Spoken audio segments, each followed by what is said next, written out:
Toy, you're getting the sound twice. Have you fixed it?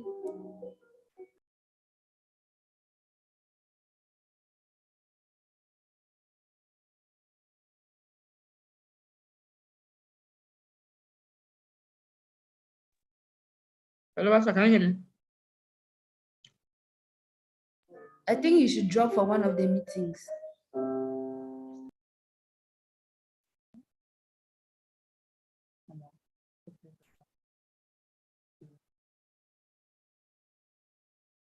Oh,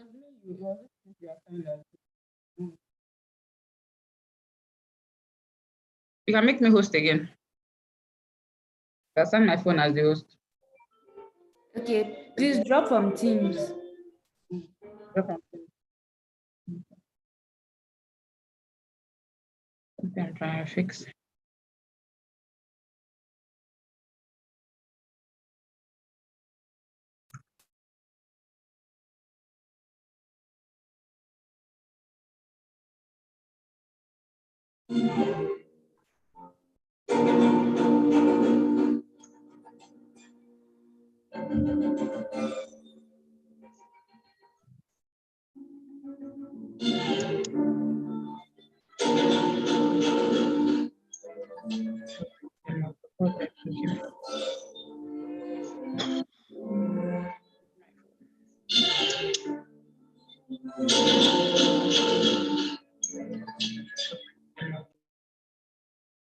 Okay.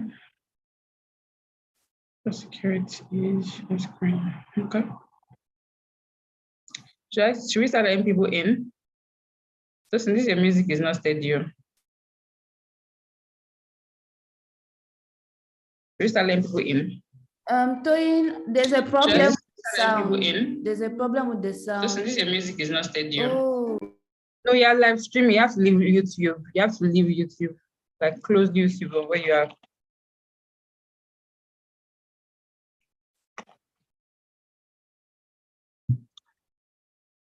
Have you closed YouTube? Yes. Okay. But it's still running from here, but you just need to not have it open on your device. Should I start meeting people? Yes.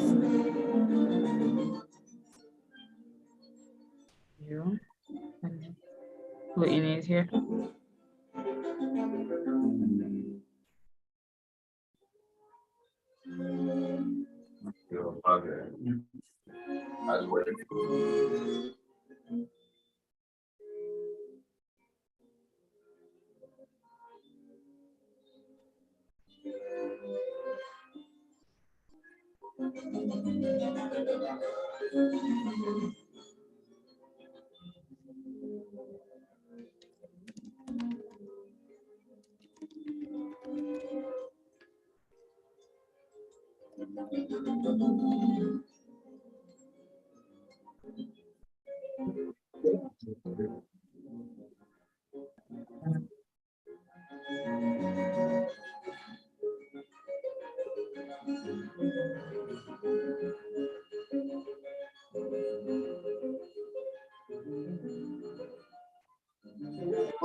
This thing is very, very long, very, very long.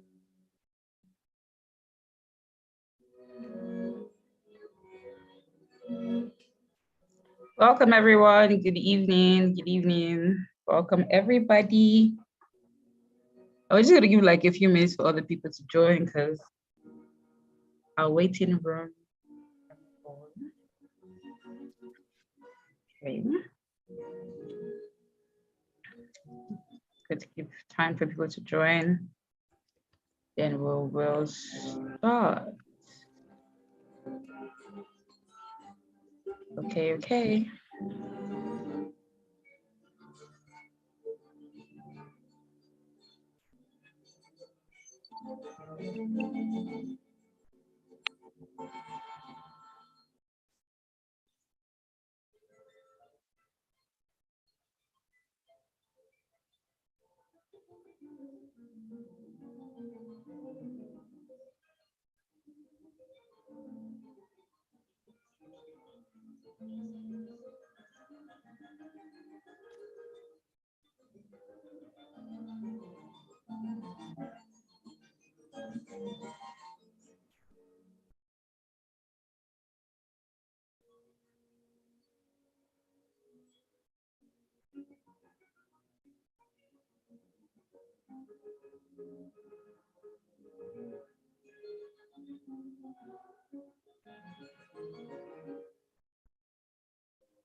Welcome everyone.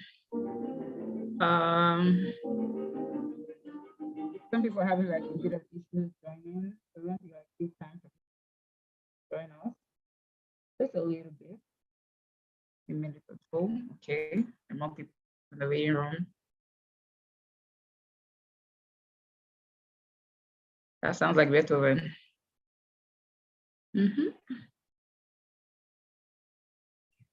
Okay.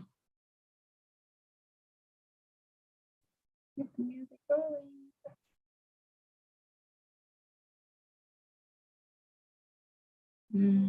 Okay, more people are joining.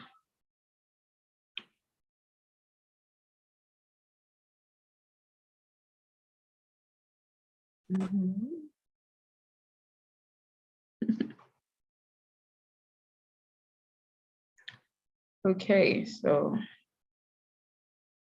once we are, say, 20, a good number to have. Push.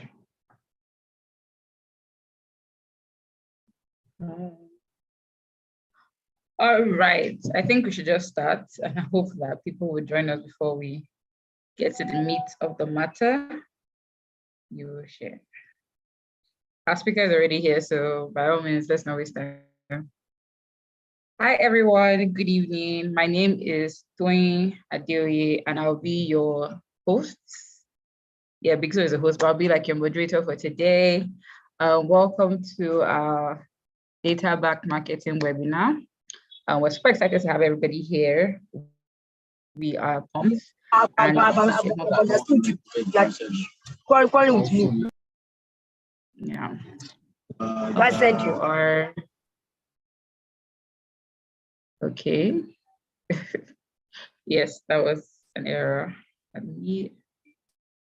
Okay, so yes, as I was saying, so it's our data-backed marketing webinar, and we are excited to have everyone here. So I've introduced myself, but I think I'll just tell you a bit more about me.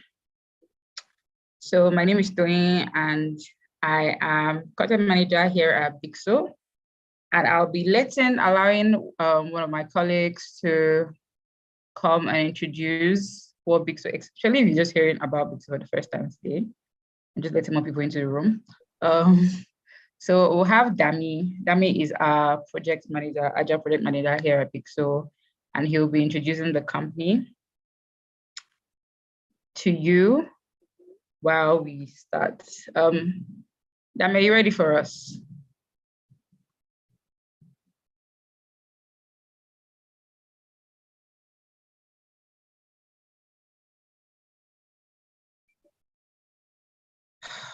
Man.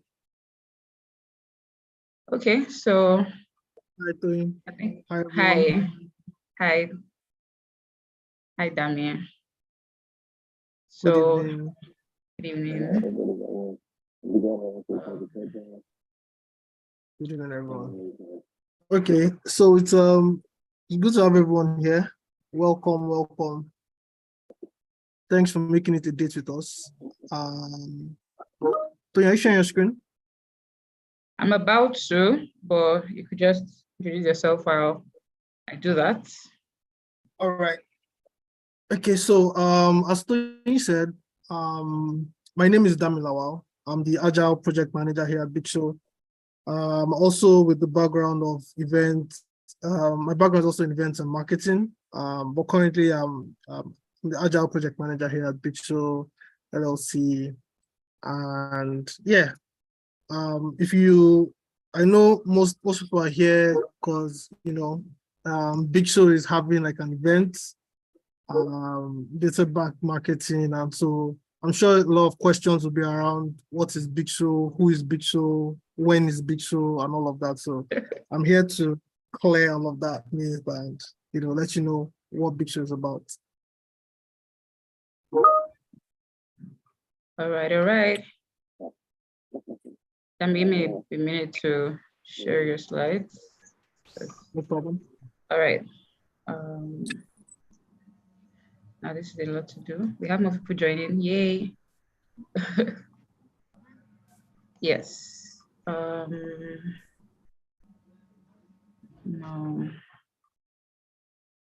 Why isn't this working?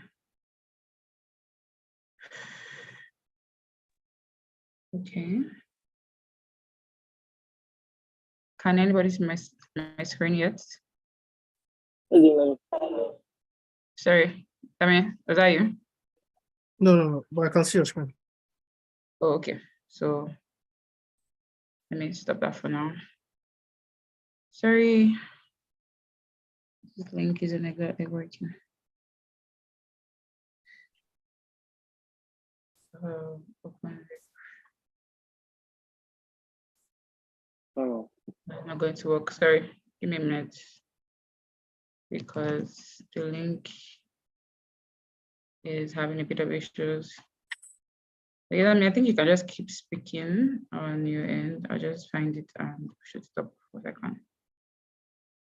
Open. Thank you. All right. I think we're ready to fire on. Let me present this. Okay, Toyin, can I share my screen for this part? I'm already here, so I'll just get it on. So you just control me, basically. Right?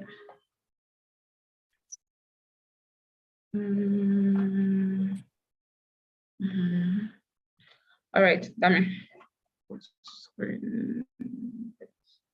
Yes. Are you good? Can you see it? Yes, I am. Yes, I am. Okay. All right. You're welcome. It's fire on. Okay, so like I said, I'm just here to let you know a little bit about Bixo, who we are. So contrary to the popular opinion, Bixo is not an animal or a person. It's an organization that is registered in the US. So we basically operate across borders, and we say we actively shape the way organizations and people conduct businesses now and also for the future. And talking about how we go about what we do, so one of our core strengths is our ability to provide clients, or let's say our partners, with customized digital solutions that is tailored to their needs, right? So basically, doesn't matter the business or the industry you're in. Once we understand your business and we like take a deep dive into it, we can provide tailor-made solutions for you to help make your business thrive. And so we know every business is different and requires different approach. So hence we offer a range of services that is tailored for business, no matter who or where or what type. Okay, next slide, please.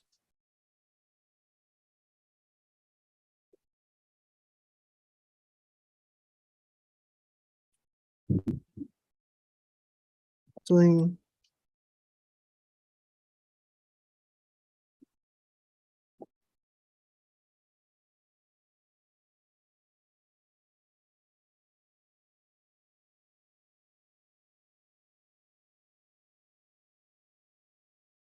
sorry, can you hear me? Yes, we can hear you. Okay, thank you. So I think Tony has network issues.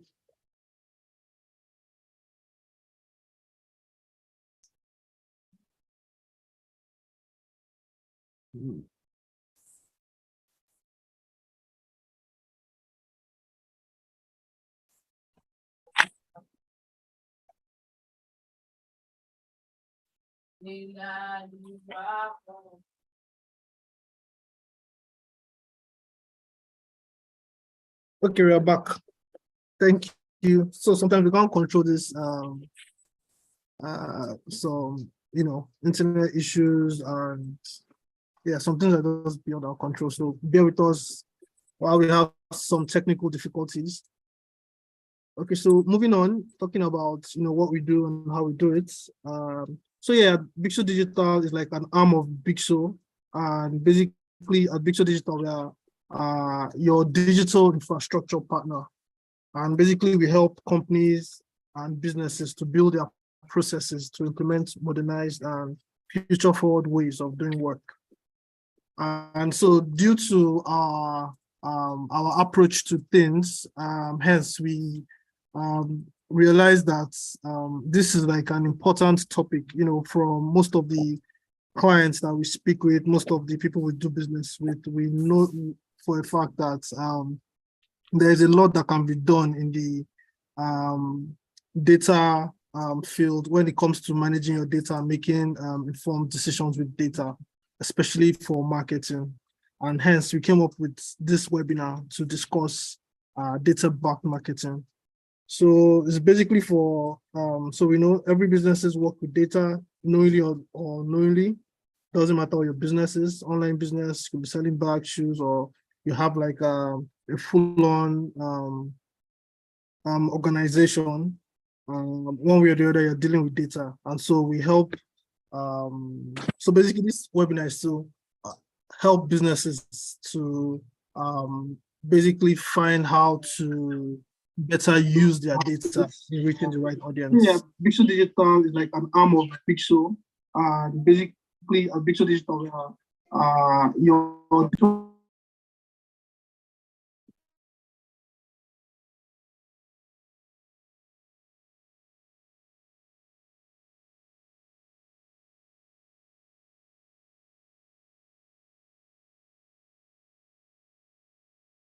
Okay, so there was an echo from somewhere.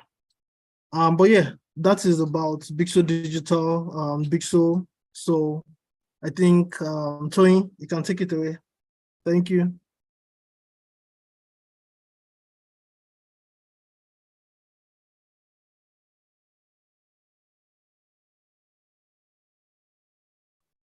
Thank you, Dami. Thank you, Dami, for that. I think I'll stop sharing your screen now. So yes, so the core of why we are here. Right, lovely. Thank you so much. Yes, welcome to everyone once again. So our speaker is already here. He's joined like since. And because we understand, like Dami has said, that data is a key part of business these days. Like whether you know it or you don't, your business gathers data every day, day in, day out. And since every business would at one time in their pipeline or in their roadmap markets, it's important that we understand how we can use this data to inform our marketing. So we're not just shooting blank shots, basically. So I'll be introducing our speaker here. Thank you. I'm introducing our speaker. Our speaker is Olumide Adaramwe. He is a technical growth manager and product analyst. He has helped brands like fintech, e-commerce, SaaS, Web 3.0 startups grow their active user communities, drive their North Star, and optimize customer retention.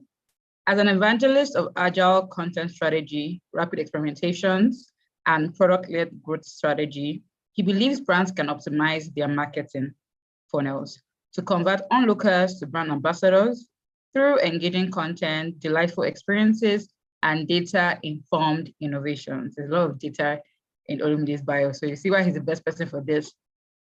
Olumide has been certified in different aspects of product growth and marketing by Google, Facebook, Product School USA, Digital Africa, and the CXL Institute.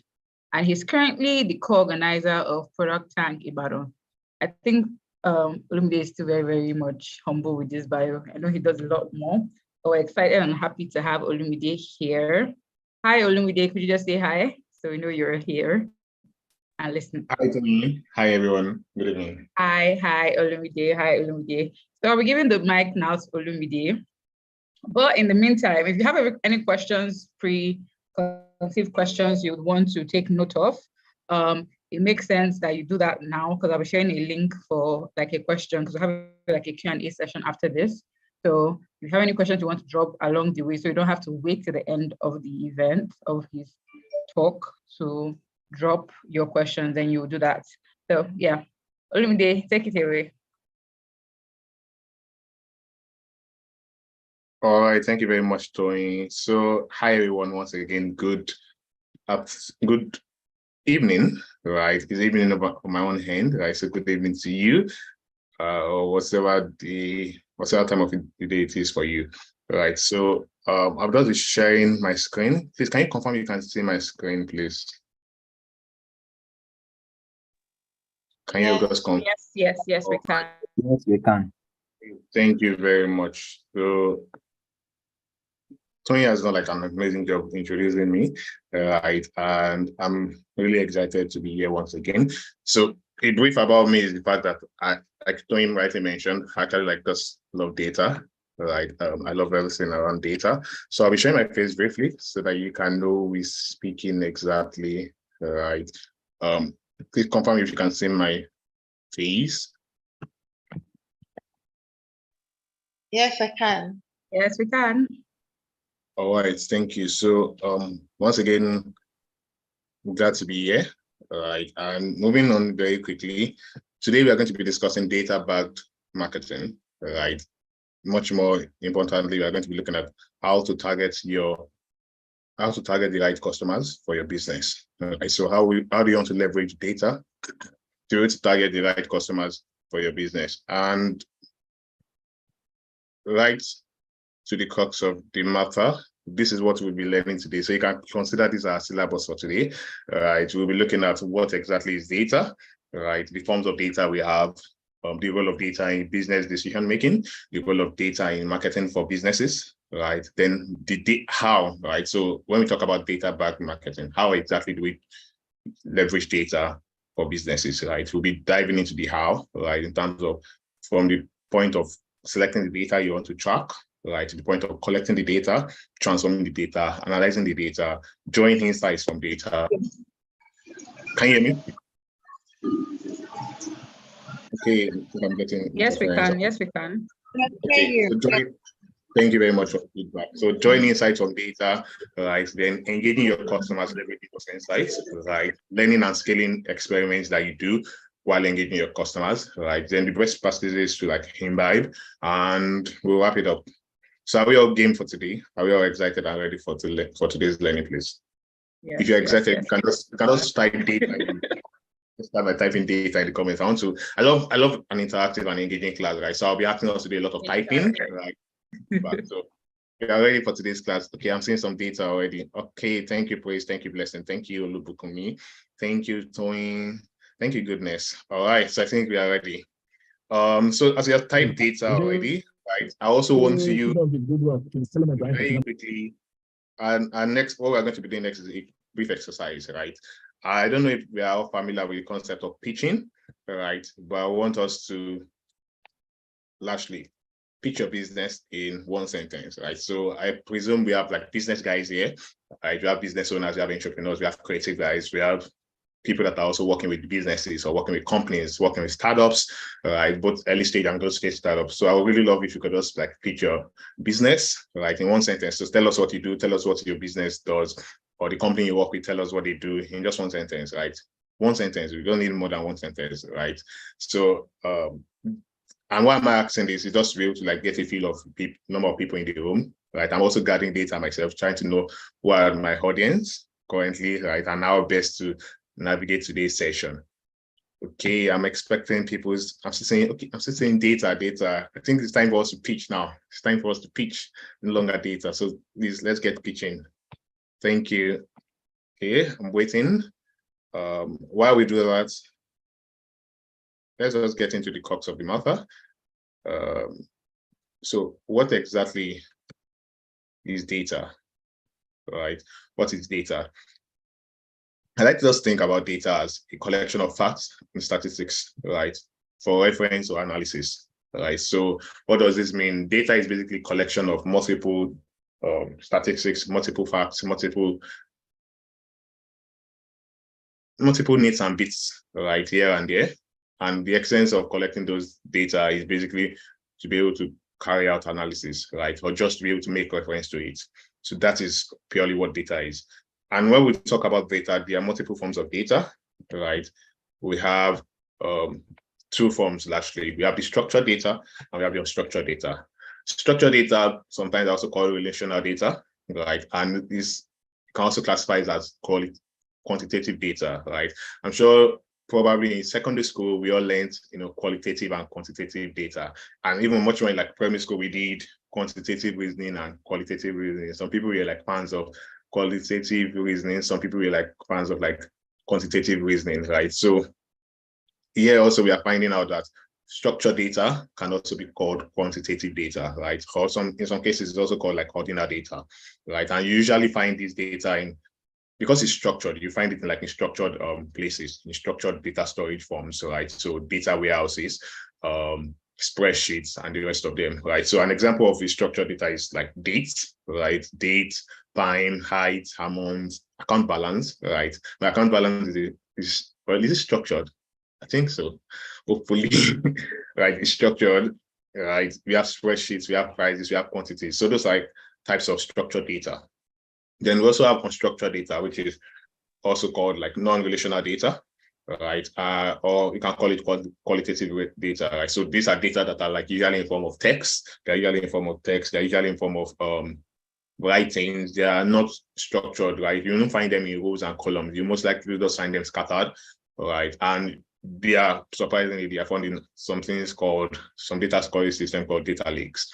Right, and an example, or the examples we have are like text-only files, email messages, reviews, chats,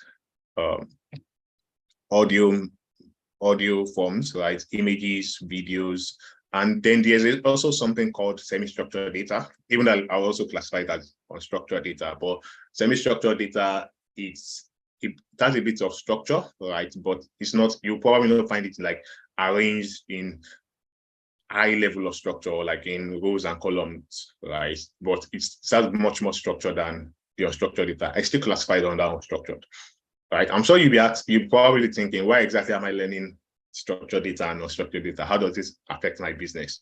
All right. I think I'll be answering your questions in subsequent slides and exactly what you need. So I see no one has picked their business yet. That's surprising. Seems as though no one wants to go away with my gifts for business. All right, no problem. Okay, I see Damilola Lawal telling me they provide IT services and corporate training to organizations to help them grow their business. Awesome. And Deborah also says she empowers growth-oriented individuals with transformative knowledge through the best creation of created collection of books. I like this speech. Like, I really like this speech. It puts towards the results first page for even what you're selling. That's brilliant. Thank you very much, Deborah. So I have a question for Dami and Deborah, right? The question is basically, what kind of data do you currently have in your business? I'm just curious to know. You can drop it in the comments also. And for anyone that is pitching their business, you can also drop it. Okay, I think Aniette, I hope I pronounced that right, says, I help business make more money through using effective email, inbound, and paid ads. So I presume you're either a data marketer or you're a growth person.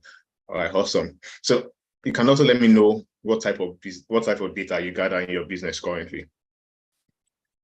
And we are getting somewhere. We are going somewhere, right? We are going somewhere. I think I'm hearing feedback. I don't know if is there a question for me or there's a recommendation for me. Okay. No, you can just continue. Yeah. Thank you, Tony. So moving on, the need for data in business decision making, right? So we are here at Data-Backed Marketing webinar with Big So, right? So what's the need for data in business decision making? Why do we need data in business? Why do you as a business owner need data? Why does Deborah need data in her business, right? Why does Dami need data in his consulting or in a consulting business, right? Why does Hefyong need data in her marketing business, right? We'll be answering that in the next slide. And yes, this is just an outline of why we need data, right? We need data to be able to identify patterns and trends, right? We need data to be able to make confident decisions. We need data to be able to identify and utilize opportunities.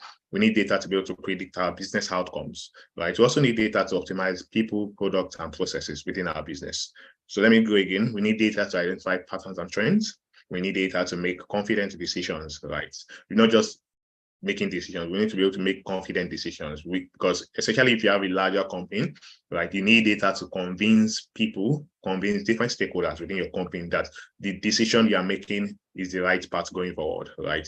The decision you are making is the right path and the best possible path for the growth of the company. Without data, you basically don't have that foundation and that basis to make those convictions, right? You don't have that foundation and that basis to also convince others, right, and steer them in the right direction. You need data to be able to identify and utilize opportunities, right? We say data is the new oil, right? Basically, the best opportunities are found in the data, even both within your personal life and your business and even outside, right? Within your career also, you basically need data to be able to identify the opportunities you have and also utilize them. And you need data to predict business outcomes. So this taking it further to predictive analysis, not just descriptive analysis that we usually do. Predictive analysis basically involves you trying to forecast outcomes that might happen. So example would be if we do XYZ, if we do this and this, right, what exactly would happen in the future if we are able to combine these two variables together? If we're able to take these two different actions, what exactly would happen in the future, right? And that's what we even see the application in intelligence systems like artificial intelligence, right? Whereby your YouTube basically leverage data to basically make recommendations to you, right? Recommendations that are pertaining to you, that are very, very, very much personalized to you. They leverage the data of your interactions with YouTube and your interactions outside of YouTube to make those kind of recommendations. And lastly, you need data to basically optimize the people, products, and processes in your business. Okay, I think I have some new business for me in the comments. Right, so Tony is telling me she runs a makeup brand that helps the average woman feel best through affordable and simple makeup process. Through this, she provides flexibility for them as regards their time and resources. Awesome. Okay, so I guess that's all we are covered. So I'm expecting more businesses, but if you have more businesses, no problem. You can go with what we have. I have one more question for the businesses in our session. Like I mentioned earlier, it's going to be an engaging class, right? And so I would love us to not get weary in dropping the comments and dropping feedback.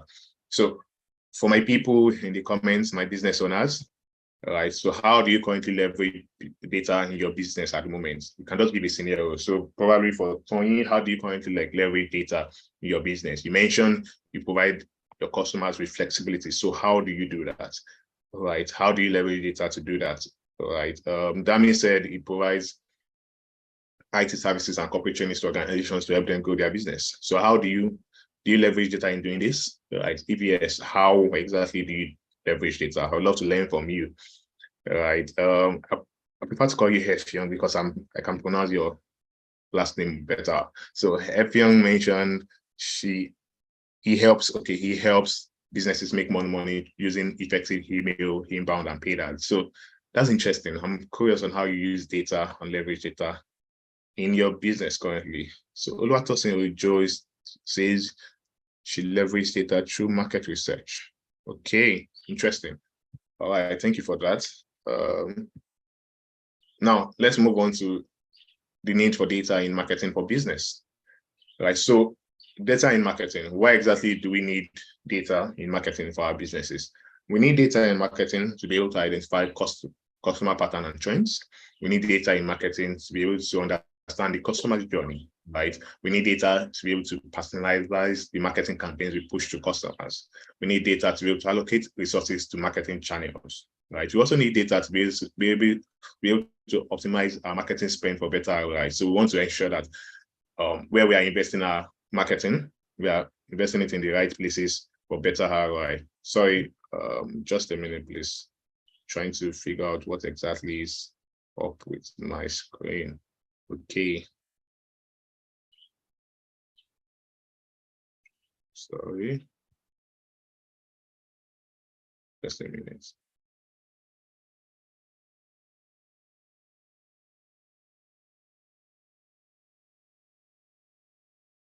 Can you see my screen yet? Yes, Olumide, we did stop seeing your screen. It is in Okay, presentation so mode. what? Though. It's not in presentation mode. Yeah. Okay, all right. Let's confirm that. Okay, can you see it now? Still can, but not in presentation mode. Like we can see the slides. Okay, how about now? Yeah, okay, yeah. Okay, awesome. Thank you. So as I was saying, we leverage data to understand the customer journey, to personalize marketing campaigns, to allocate resources to marketing channels, to optimize different marketing spend for better ROI, and also to deepen customer relationships and to build loyalty with the customer, right? And as we go further, we'll begin to see how exactly to leverage data. This is how a data informed business will probably look like. If you notice, they are on the hop, right? There's synergy across board. Everyone is moving towards one direction, upward direction, right? And everyone is motivated to basically move forward. They are basically running with the same level of speed and complementing each other in their skills, right? So this is how a data-informed business will look like. There's nothing like confusion, like we've seen in the previous slides. There's nothing, no hair of confusion or hair of stress, all right? And this can be your business if you apply data correctly. Now, moving to the how. Okay, I can see a comment. Okay, Eunice says she runs the Kilishi brand that offers Northern Nigeria's signature Kilishi and Kulikuli to all who crave for an adventurous food experience. Awesome, cool. So Eunice, I have a question for you. Why did you choose Kilishi? What informed your decision to choose Kilishi and Kulikuli as your products, right? And why Northern Nigerian Kilishi? I don't know, is there a Southern Nigerian Kilishi? Because your specification of Northern Nigerian Kilishi makes me feel there's a Southern Nigerian Kilishi. So please let me know. I would really love to know and learn from you also. Okay, back to it. this is our data blueprint, and this is what we'll be looking through today. All right, this is basically the how, right? So how to leverage data in your business. So let me run into it. It just deals with selecting your data, collecting your data, transforming your data, analyzing the data, drawing insights from your data, leveraging the insights to engage your customers, right? Then learning and scaling from those insights and the engagements, right? So let me take it again. It involves you selecting your data, collecting it, transforming it, analyzing it, drawing insights, leveraging those insights to engage your customers, then learning and scaling. Now, we'll be taking the first part, which is track, right? So tracking basically is the process of selecting specific metrics and events to track, then collecting, organizing, analyzing the resulting data. So let me take it again. Tracking is the collective word for selecting your specific metrics to track, right? Then collecting those data points and organizing them or transforming them and analyzing the resulting data.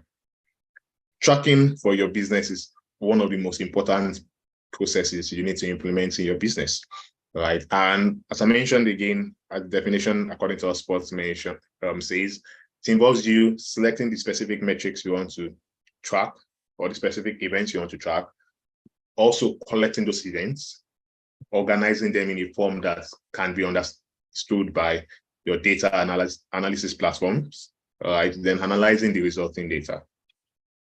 So once again, to my business owners, you don't get tired of me. Yeah.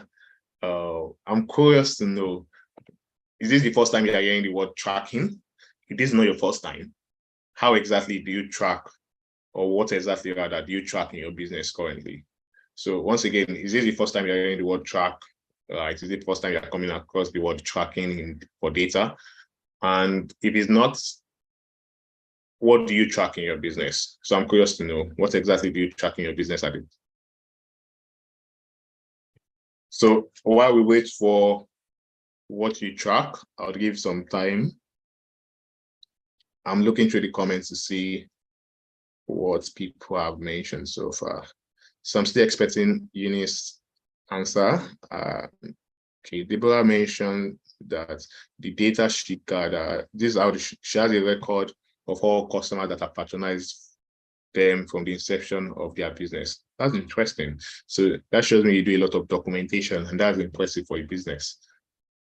All right. Then F. Young mentioned that he leverages data as a data marketer by analyzing potential customer pain points, optimizing email contents to solve these pain points, targeting ads, and refining inbound strategies to increase engagement on content. Okay, interesting. So Tony is saying the type of data she tracks currently is number of DMs and inquiries and impact numbers. So how many people have been trained and who have benefited from their online tutorials. Cool. Okay, so I think I've gotten a feel of what most of us track, right? I'll just go ahead to give an outlay of what you should be tracking in your business. So like Tony has mentioned, they track their number of DMs, right? They track number of DMs, they track and inquiries. So I think they track a lot of transactional data, right? A lot of transactional data and behavioral data. Then also the impact numbers basically speak to transactional data. So I'm expecting more people to drop, right? Well, moving ahead, what exactly should you be tracking your business? First, you should be tracking what we call demographic data, right? And so your demographics data refers to the statistical information that describes the characteristics of a specific population, in this case, your own customers. So what you want to be doing as a business person is to ensure you're tracking your customers' demographics, right? So people that interact with your business, people that buy from you, people that engage with you, you need to know information about them, their demographic information, their name, their age, their gender, what they do, their occupation, their interests, their specific interests, their select, right? Their preferred marketing channels, right? All these things are things you should actually be tracking as a business for your demographic data. Right. Second thing you should be tracking, or the second form of data or type of data you should be tracking, what we call behavioral data. And so behavioral data is basically data generated by or in response to a customer's engagement with your business. Right. So what that means is every single engagement that your customer has with your business, either directly on your website or through a software product, if your business is a tech company, right, or through your CRM, right, or through your WhatsApp, if that's where you actually like do a lot of conversions, you should be tracking those data, those points of engagement, those points of interaction. So those interactions, you should actually be tracking it. So the specific actions they're taking on your website, are they clicking on? What are they clicking on? What pages are they visiting? What are they doing on the website? Are they just scrolling? Are they viewing pages alone? Are they scrolling? Are they taking actions? Are they leaving some pages? Are they exiting some pages? You need to be able to track all those information, those data, right? If you have a product, a software product, you need to be able to track what actions they're taking within your app, within your software, right? What pages are they visiting within the software? What buttons are they clicking within the software, right? What are they viewing within the software? What recurrent action are they taking? What do they keep on doing over and over again? Do they log in every single day, or do they log in every week, right? Is there like sort of frequency to their engagement with your product, right? Software in this case, right? And if you don't have a software product, you don't have a website, right?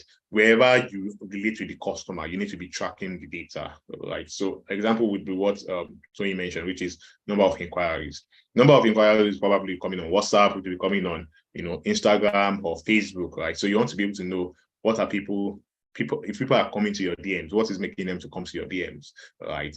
How many people are coming to your DMs? You need to be able to track those things, because it would help you to make business decisions. It will help you to make proper marketing decisions, right? So if you see that, probably an example would be if you see a lot of people are engaging, maybe you have a website, you have a website, and you have a social media page or multiple social media pages, and you see a lot of people are actually just engaging on your social media page and they are ignoring your website, right? And they are coming to your DMs rather than maybe clicking on the link in your bio and going to your website. You probably want to, when you understand that and you track that, you want to like probably invest more time in the content you push on socials, because you know that, okay, you get higher results, you get better results from your engagement with people on socials, right? Many people are pushing content already. Many people are already DMing you with the content you're pushing. So if you make it better, then that means you get much more DMs, right? You could also take the learnings you have from your socials to your website also, such that if the content you're pushing on your socials, you're speaking in a way people understand, people can relate to it, then you want to probably mirror that in your website so that your website can also be getting the right level of attention and the right level of conversion. And lastly, the third kind of data you should be looking to track is your transactional data. What is transactional data? Transactional data basically means customers' transactions with your business, right? So people that are buying, right? What are they buying? How much, what quantity are they buying? What have they bought before? Right? If you are issuing invoices, what invoices have you issued, right? What products, what inventory have you issued invoices for, right? Or what services have you issued invoices for, right? If you probably like offer things on credits too, right? So what's your credit looking like, right? You need to be able to track all those things. Your demographic data, your behavioral data, your transactional data would actually help you to make proper marketing decision and proper business decisions, right? I'm streamlining it much more to marketing, because if you're looking at business wide, you'll be looking much more data points than demographic, behavioral, and transactional data. Now, we have walked through what exactly to track, right? We'll be going through and just like looking at how to track, right? So talking about how to track, for your demographic data, you want to basically just engage your audience and ask them, right? Who are they? You want to ask them, who are they? There's nothing wrong in asking your customers, who are they? Even via normal chats, you can ask them who are they, who they are, rather, what they do, their age, if they are open to sharing. Like, you probably know their agenda through their images, right? And other information, other demographic information, you can easily ask, right? Or you can do one better than that, basically just create a survey form, right? That has all these information, has fields, as form fields, right? And also ask them. You could also leverage your social media analytics tool to like know who your what their demographic is, right? Because on social media, they already registered on socials, right? And so they've indicated most of this information, right? And through your social media analytics tools, you basically gain insights on what exactly who they are, right? So your Twitter, your Instagram, your Facebook, right? Looking at your analytics dashboard on this platform, you'll be able to know and get better insight on what gender of your audience are, of a larger portion of your audience are, what their occupation is, where they are located, right? Facebook, Instagram, Twitter, TikTok gives you like insights into this information. For your behavioral data, you also want to be able to use social media tools to like track that, right? You want to use web analytics tools to also track that. You want to leverage product analytics tools to track that. You also want to use online store tools, right, to track that. And also e-commerce analytics tools can help you to track your behavioral data. Remember, behavioral data is basically what are the interactions customers are having or users are having with your product, right, or on your website, or on your app, on even in your CRM, right? What are the key activities they're having, right? You want to be able to track that, and these are the tools you can use to track it. Then lastly is transactional data. Majorly, transactional data deals with money, deals with value, it deals with quantity, deals with quantity, deals with sizes, right? And the best way to track this is probably using spreadsheets, right? You can use your spreadsheets, you can use your CRM itself. If your CRM takes account of sales made, right, you can leverage your CRM analytics to track this, right? You can use your invoicing tool if you have an invoicing tool. You can use a business intelligence tool if you have one. You can use your payment provider's dashboard. So if you are probably leveraging a payment provider to provide you with for your payments, for your online payments, you can leverage that dashboard to know and gain historical data on the transactions that go through your business. You can also leverage online stores, right? The analytics dashboards, you can leverage that to know more about the transactions that go through your business through those online stores. And these are just like examples of what I mentioned. So for survey forms, okay, there's a mistake here. Survey forms, you're meant to have like Google Forms. You have Google Forms, you have type forms, you have Google Form, type forms. You have a number of other kind of forms, right, for surveys, right? For social media analytics, you probably want to leverage Meta. When I mean Meta, I'm referring to Facebook, Instagram, WhatsApp, right? If you want to leverage the analytics they provide you, you also want to probably leverage TikTok analytics, Spotify analytics, Snapchat, depending on the platform you have accounts on, right? So any social media account you have, any social media platform you have accounts on, you want to like leverage that for leverage the analytics to understand either your demographic data, your behavioral data. You can also leverage the ad analytics for these platforms. If you actively run ads, right, you can leverage the ad analytics for these platforms to gain insights into this data. Then your web analytics, you can use Google Analytics, you can use FullStory, you can use Hotjar to basically know and learn about the different interactions that users have on your website. For product analytics, we have Mixpanel, we have Amplitude, we have Heap Analytics, and a number of other tools. Product analytics refers and focuses more on software products, right? And for online stores, right, or e-commerce, you can leverage, if you are using a Flutterwave store, you can leverage your Flutterwave store dashboard. If you're using Bumper, you can also leverage Bumper's dashboard. If you're using Paystack, you can leverage Paystack store's dashboard. Or if you're using Spotify, you can also Shopify, rather, you can leverage like Shopify's dashboard. And if you're not using any e-commerce tool you are using, you can leverage that dashboard to like track this data. Then for spreadsheets, you have like Excel, Google Sheets. I'm very, very, very much conversant with Excel and Google Sheets. I'm basically just blindsided to any other type of spreadsheets.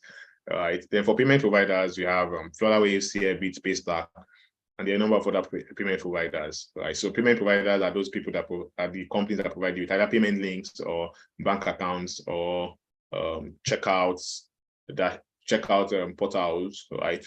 for you to be able to receive transactions. So you can leverage your own analytics to gain insight into your transactional data.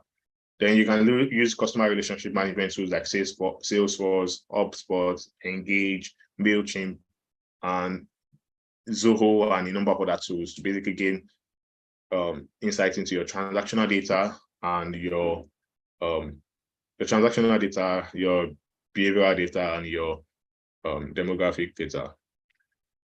Please, if you're following me so far and I've not lost you yet, right, can you just drop track? Just drop track in the comments so I can be sure I've not lost you yet. If I've lost you, just drop find. If I've lost you, drop find. But if I've not lost you, drop track. Okay, I can see a lot of track. I'm not finding anyone yet. Very good. Thank you, Dami. Thank you, Deborah.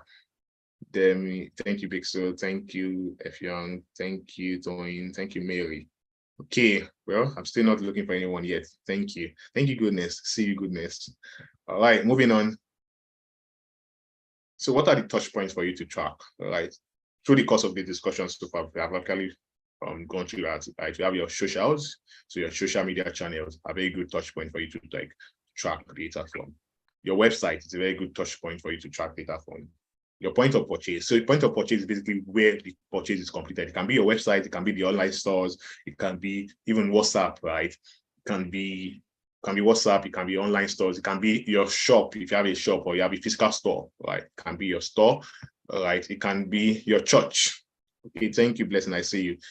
It can be your church, wherever you track, wherever you make that purchase, that's your point of purchase. So please ensure you are tracking the data. So if you are probably making more purchases in your church, right, or your mosque, or your school, or your office, right, and you're not tracking those data, you won't be able to know where best to like invest your marketing in, right? But if you're tracking those data, like if you're tracking that very well, you'll be able to know that, oh, probably I get much more sales when I go to church and I sell at church, or I get more sales when I go to, I don't know, some people, if you're selling real estate, probably you're getting more sales when you go to the polo club or when you go to the tennis club than when you probably go to your school or when you go to like your workplace, right?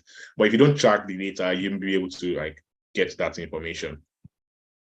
Like you won't be able to notice the pattern. So back to touch points. Another touch point is your CRM, right? So if customers reach out to you via your CRM, and you need to be tracking data from that, right? So probably customers are reaching out to you via Intercom, right? They're chatting up with you via Intercom, they're chatting up with you via Zoho, they're chatting up with you via Salesforce, or even WhatsApp for business or Drift.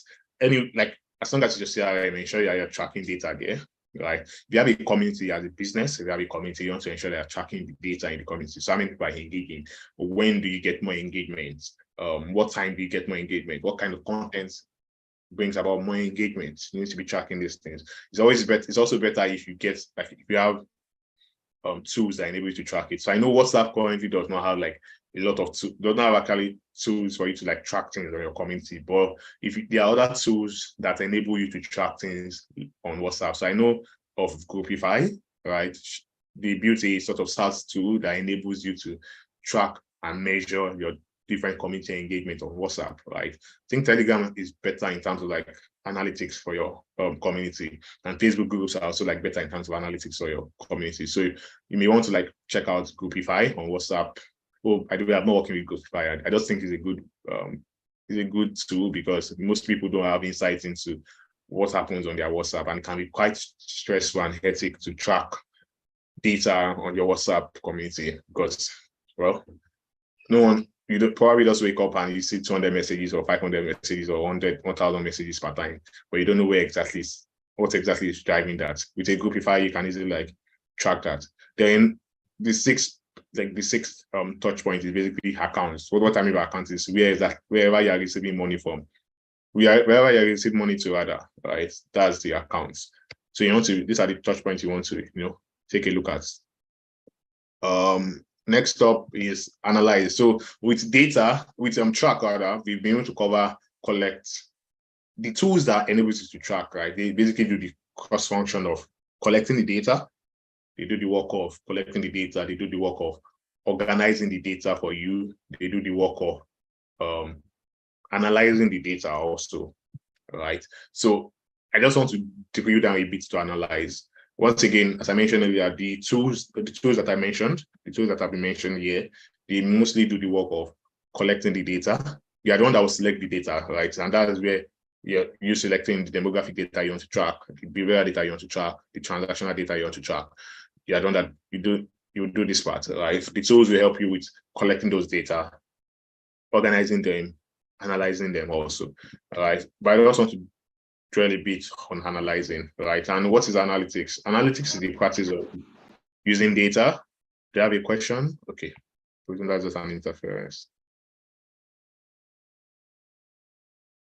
Okay, analytics is the practice of using data to evaluate the effectiveness and success of marketing activities. All right. I just put it as a subscript that it is the touching of data in order to answer questions.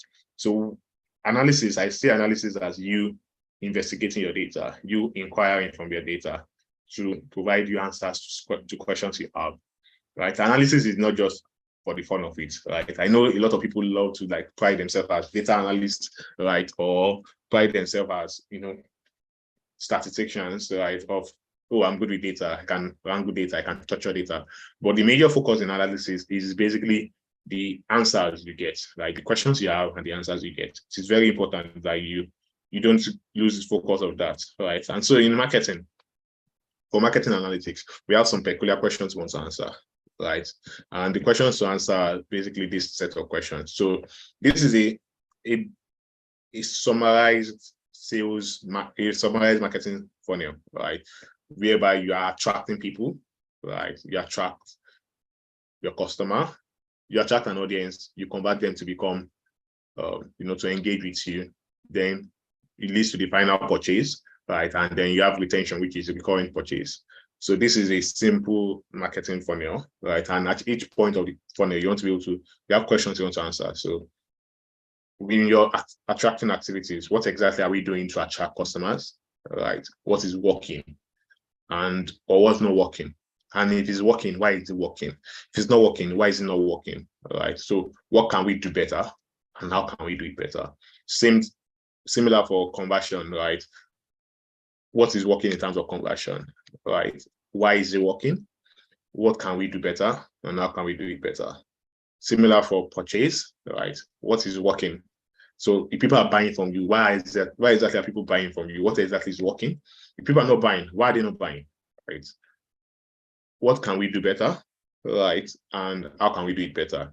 The analysis will basically provide you with all these things. For retention also, retention basically implies people that keep on buying from you.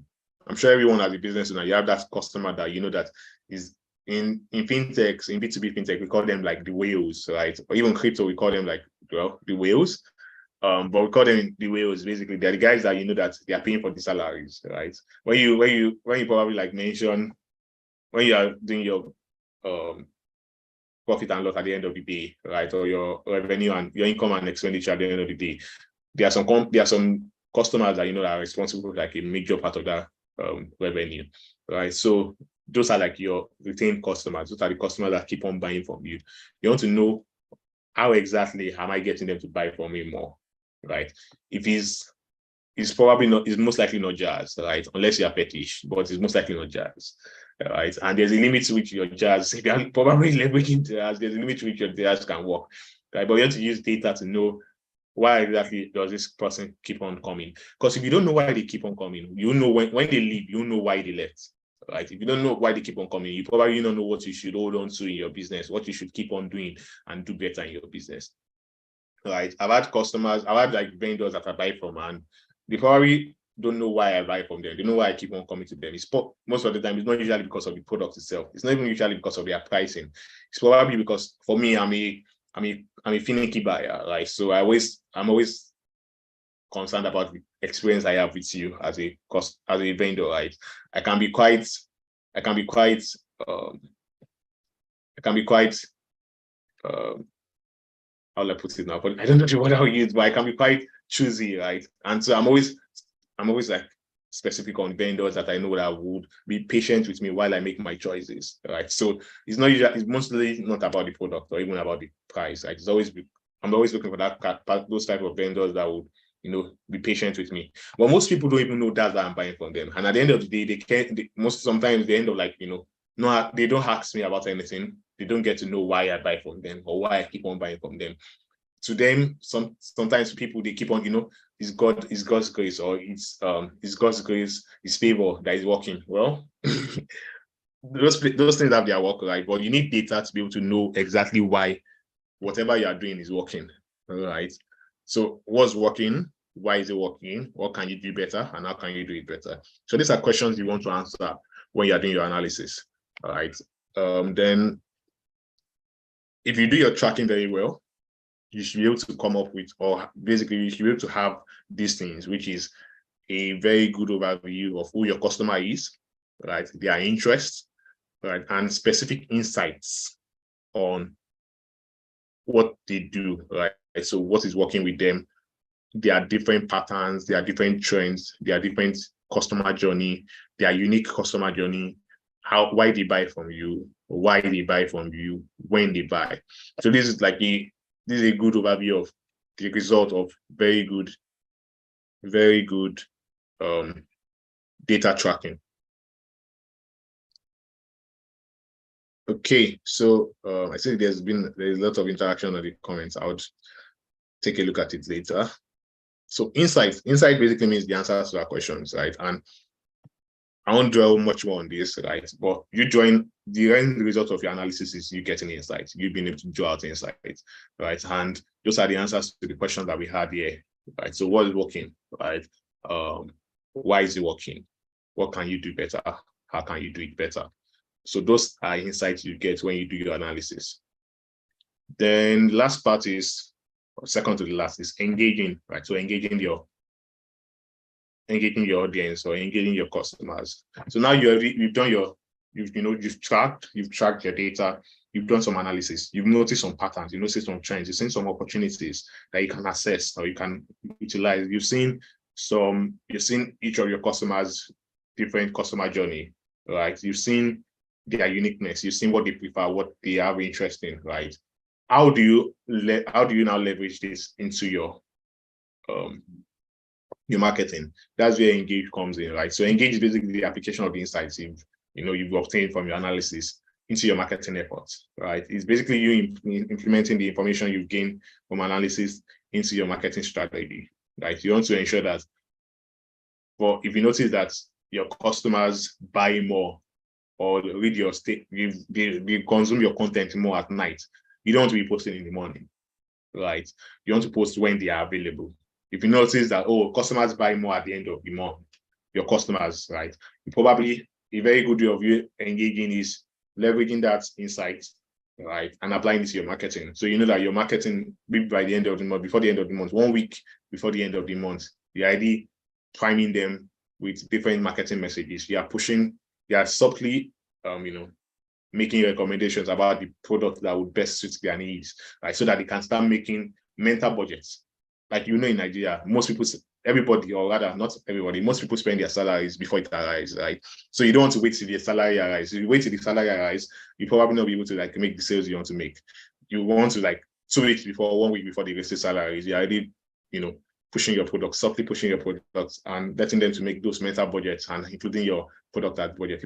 Probably you want to close the sale, you want to offer discounts, maybe 24th, 23rd, 24th, 25th, 26th, 27th, 28th, right? You want to offer discounts for your products, right? Or if you notice that your product is a seasonal product that comes during the rainy season, you don't want to be the one catching cold during the rainy season, right? Because that is when your market is going to sell. You don't want to be the one catching cold. You want to be prepped for that. You want to be all out. So when people are saying, I don't want to enter the rain, you are entering the rain because that is when your market will sell, right? So engaging basically implies you implementing the strategies, right? The insight gotten from your data analysis, the insight gotten from your tracking, and implementing it into your marketing strategy. And the best way to apply your insights and to engage your customers is by running experiments. right? So once again, I say this, the best way to apply your insights gotten from your data analysis is by running experiments. You don't want to go right into the market and start implementing it on a large scale, right? You want to ensure that you are doing it on a small scale. You are doing it on a small scale, you are testing. You are basically testing things to know what works, right? And know if your insights is actually valid so that you can scale it up. So as business owners, we need to embrace the idea of experiments, of running experiments. You need to embrace the concept of running experiments, of testing things out. Like, you don't want to be that person that, probably you've probably noticed that, let me use the business here now. Let me use Kilishi. Let me use our Kilishi business. You don't want the situation whereby you probably notice that Yoruba people consume your Kilishi more, right? And you realize that the reason they consume it more is because they love pepper. And so because you realize that they love pepper, then you don't engage in, right? Because you want to implement those insights into your marketing, you decide to add more pepper in your own Kilishi, right? Then you start telling people that the Kilishi is pepperish. You don't want a situation whereby people stop buying your Kilishi now, or the people that were buying it before now stop buying it because it's now too pepperish, right? Probably the reason while it's pepperish, right, they probably don't want more pepper. Probably what you want to be doing rather than adding more pepper is to look for more people to market to, right? Or you should look for complementary peppery products to add, rather than you adding more pepper to your Kilishi. And so that's what experiments will do for you. Experiments will enable you to test on a small scale so that you can implement as you go, right? So that you can scale it up as you go. So experiments is very vital for small businesses and even larger businesses. Big businesses do this on a large scale, right? You don't want to invest millions or billions of dollars, right? And then you realize that at the end of the day, I shouldn't have been doing this at all, right? Or you realize that your insights that's not the best application of your insights, right? So, okay, Eunice says she has added pepper already. Okay, well, I don't know. I presume you've done your proper data analysis and you've drawn out insights and you experimented. If you've not, then probably you want to do it. You want to run experiments before you add more pepper, or you push it out and have people consume it. So how exactly do we run experimentations, or do we run experiments, right? If you remember, we are going through a process, right? And so we started from selecting the data to collecting them through our analytics tool, to organizing them through the analytics tool, also to analyzing them also through the analytics tool. Then we've drawn out insights, right? And that insight is now the driving force for how we are engaging our customers, right? Or how we are engaging our audience. And now we want to experiment. In terms of engaging, we want to experiment. We don't want to launch deep into the market and start doing things on a big scale. We want to experiment. So how do we experiment? The first part in experimentation, one of the most important things in experimentation is your hypothesis.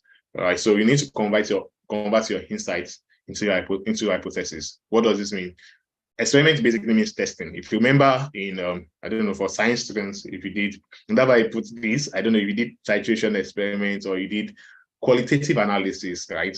You would know that you have like two things you are mixing, two different variables you are mixing, two different things you are mixing, and you have an outcome, right? And from the outcome, you draw out inferences, right? So basically, marketing also, we have our experiments. Yes. So, and the way the hypothesis work is you basically take your insights and convert it to hypothesis. How do you do that? It's through this statement, right? We believe that, or you believe that whatever the problem you're trying to solve, or right, or the goals you're trying to achieve, you believe that this goal or this problem is because of this particular thing. So why are people not buying my products, right?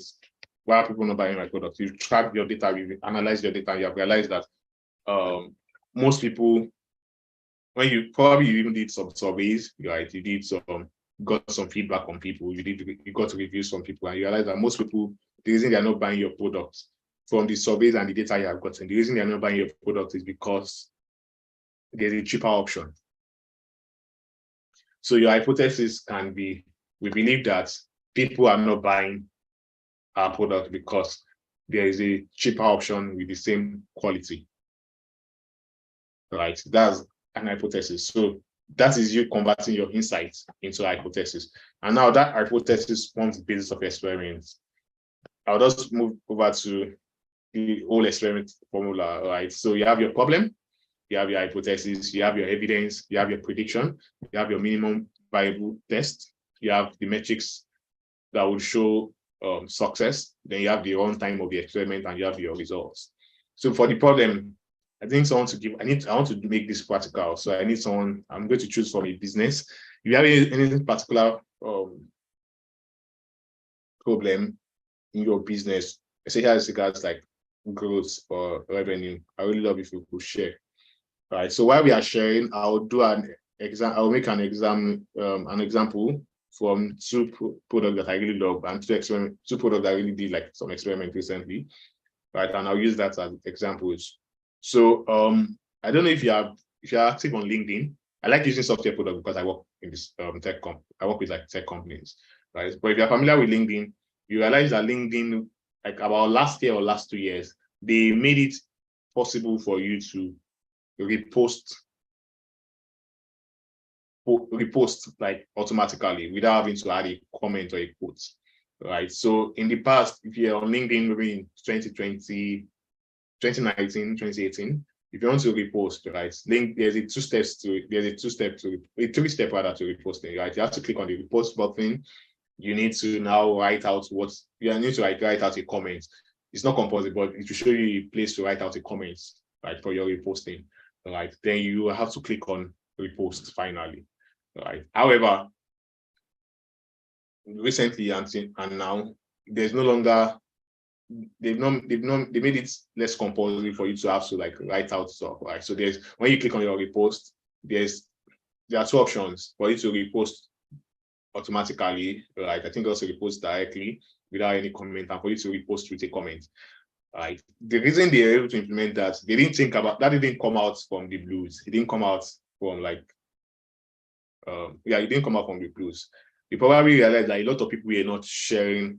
The problem would have been a lot of people are not sharing and resharing posts, right? And because they know that the more you share posts, the more it increases the reach, the more people stay and engaged on the platform. And the more people are engaged on the platform, the more they can show ads to more people, all right? So that's a problem, right? And the hypothesis will probably be, people don't share posts or reshare posts because in the analysis, probably notice that a lot of people stop at the point of writing the comments, right? A lot of people click, right, but they don't complete it. So they've probably identified that there's an insight that, okay, a lot of people click, but they don't complete the process of resharing, right? Or it could be a lot of people, there are a lot of like failed resharing options, right? A lot of failed resharing when people are trying to reshare, but it keeps on failing, right? So that's like the hypothesis that, okay, people don't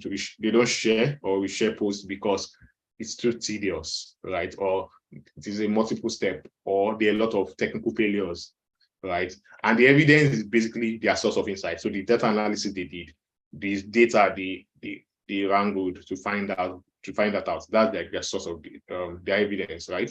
So their prediction would be, if we do X action, right, we'll get Y results. So an example would be, what if we make resharing automatic, right? You can share posts without having to comment, right? That's the prediction. So if we make resharing a one-step process or a two-step process rather than a three-step process, a lot of people would reshare, right? Or if you make resharing automated such that you can easily reshare posts, a lot of people will share, right? Or if we did, I don't know, there will probably be other predictions that they would have made, right? That I'm not private, so I'm just trying to run it up.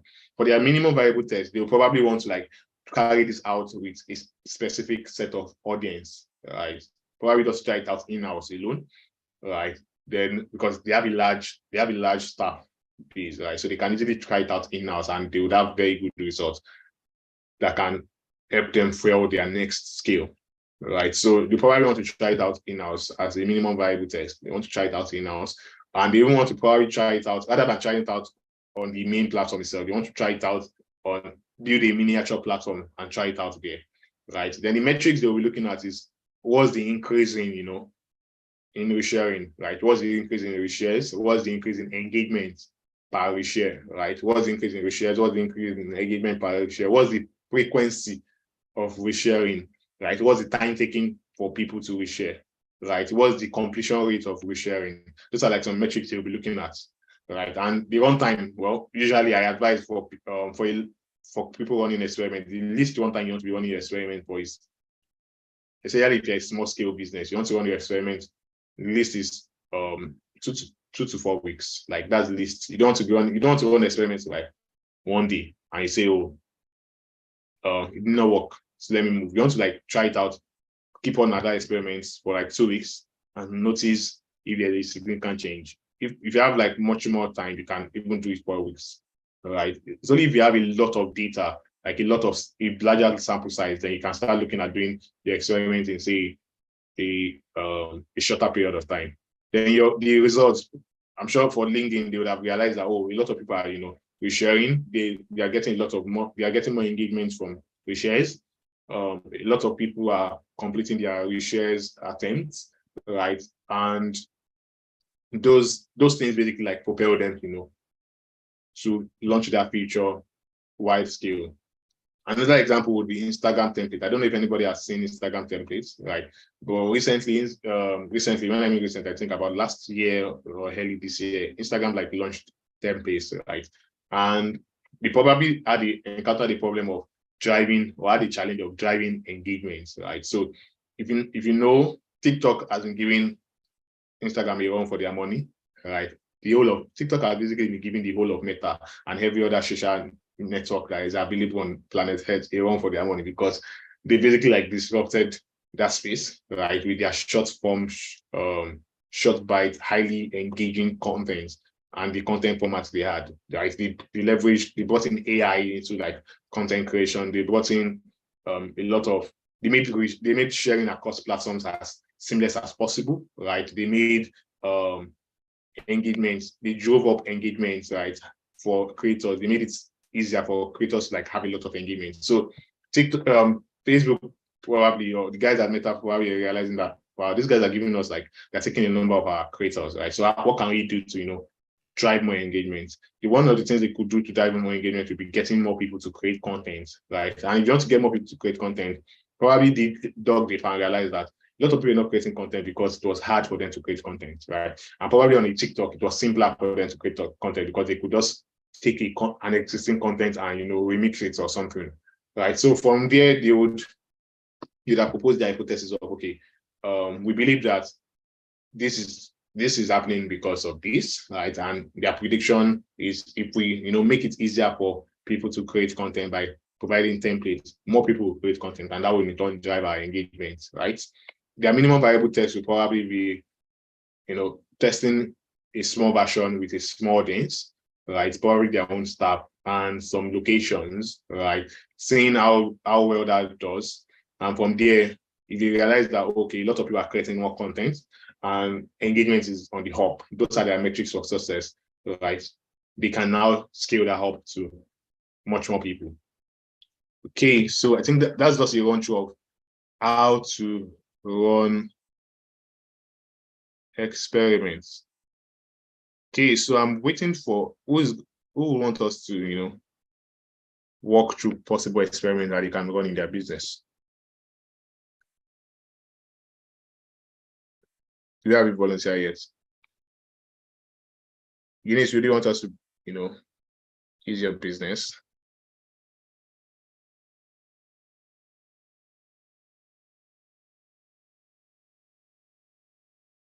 Okay, all right. Okay, I don't know if you don't have if you don't have a volunteer. Oh, okay, Eunice said yes.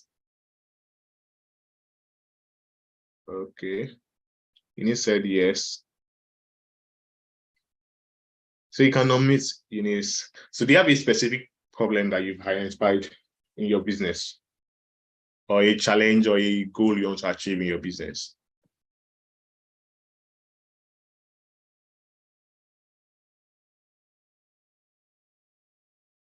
Hello?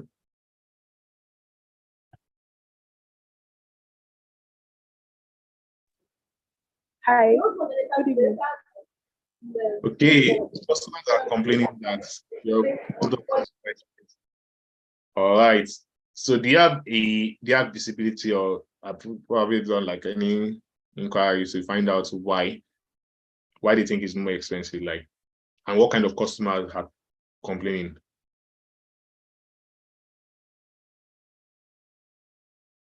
Hi, Eunice, are you there? Yes, I can hear you. Sorry, I didn't hear what you just said.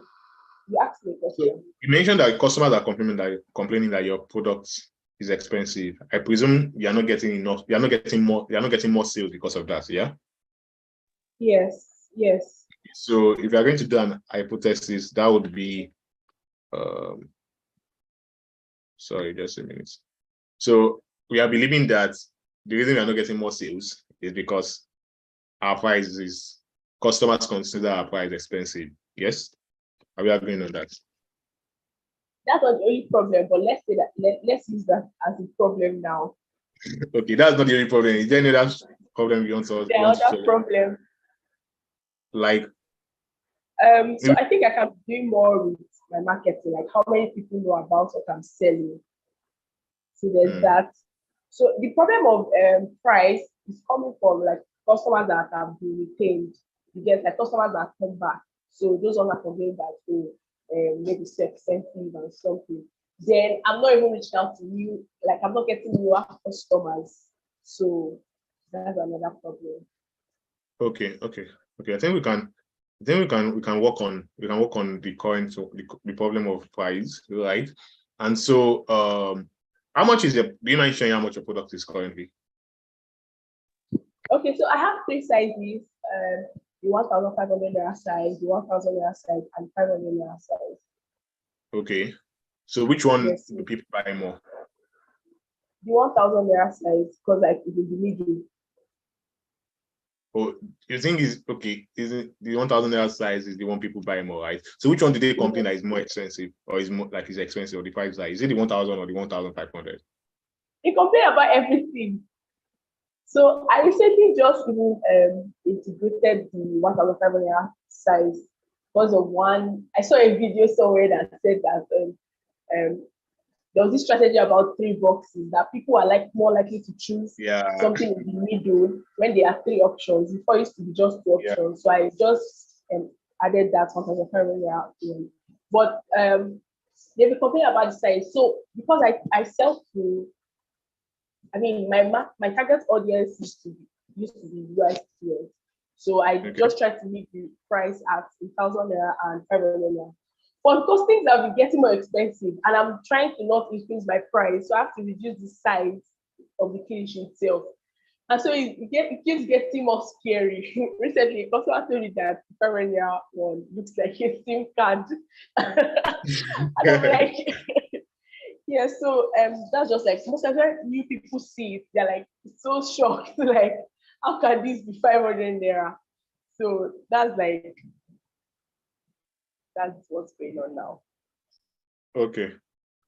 Okay.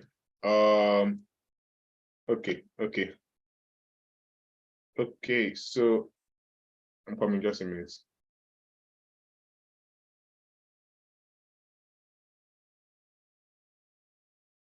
Okay, so like you mentioned, it's actually valid, right? The tactics of employing like 3 different prices so that people can choose like the middle one is actually a valid strategy, or rather a valid tactics. I've forgotten the specific name that it's called, but I know like a number of companies. That's why most B2B SaaS companies have like 3 different price range, right? And the middle one is always like having the most favorable option.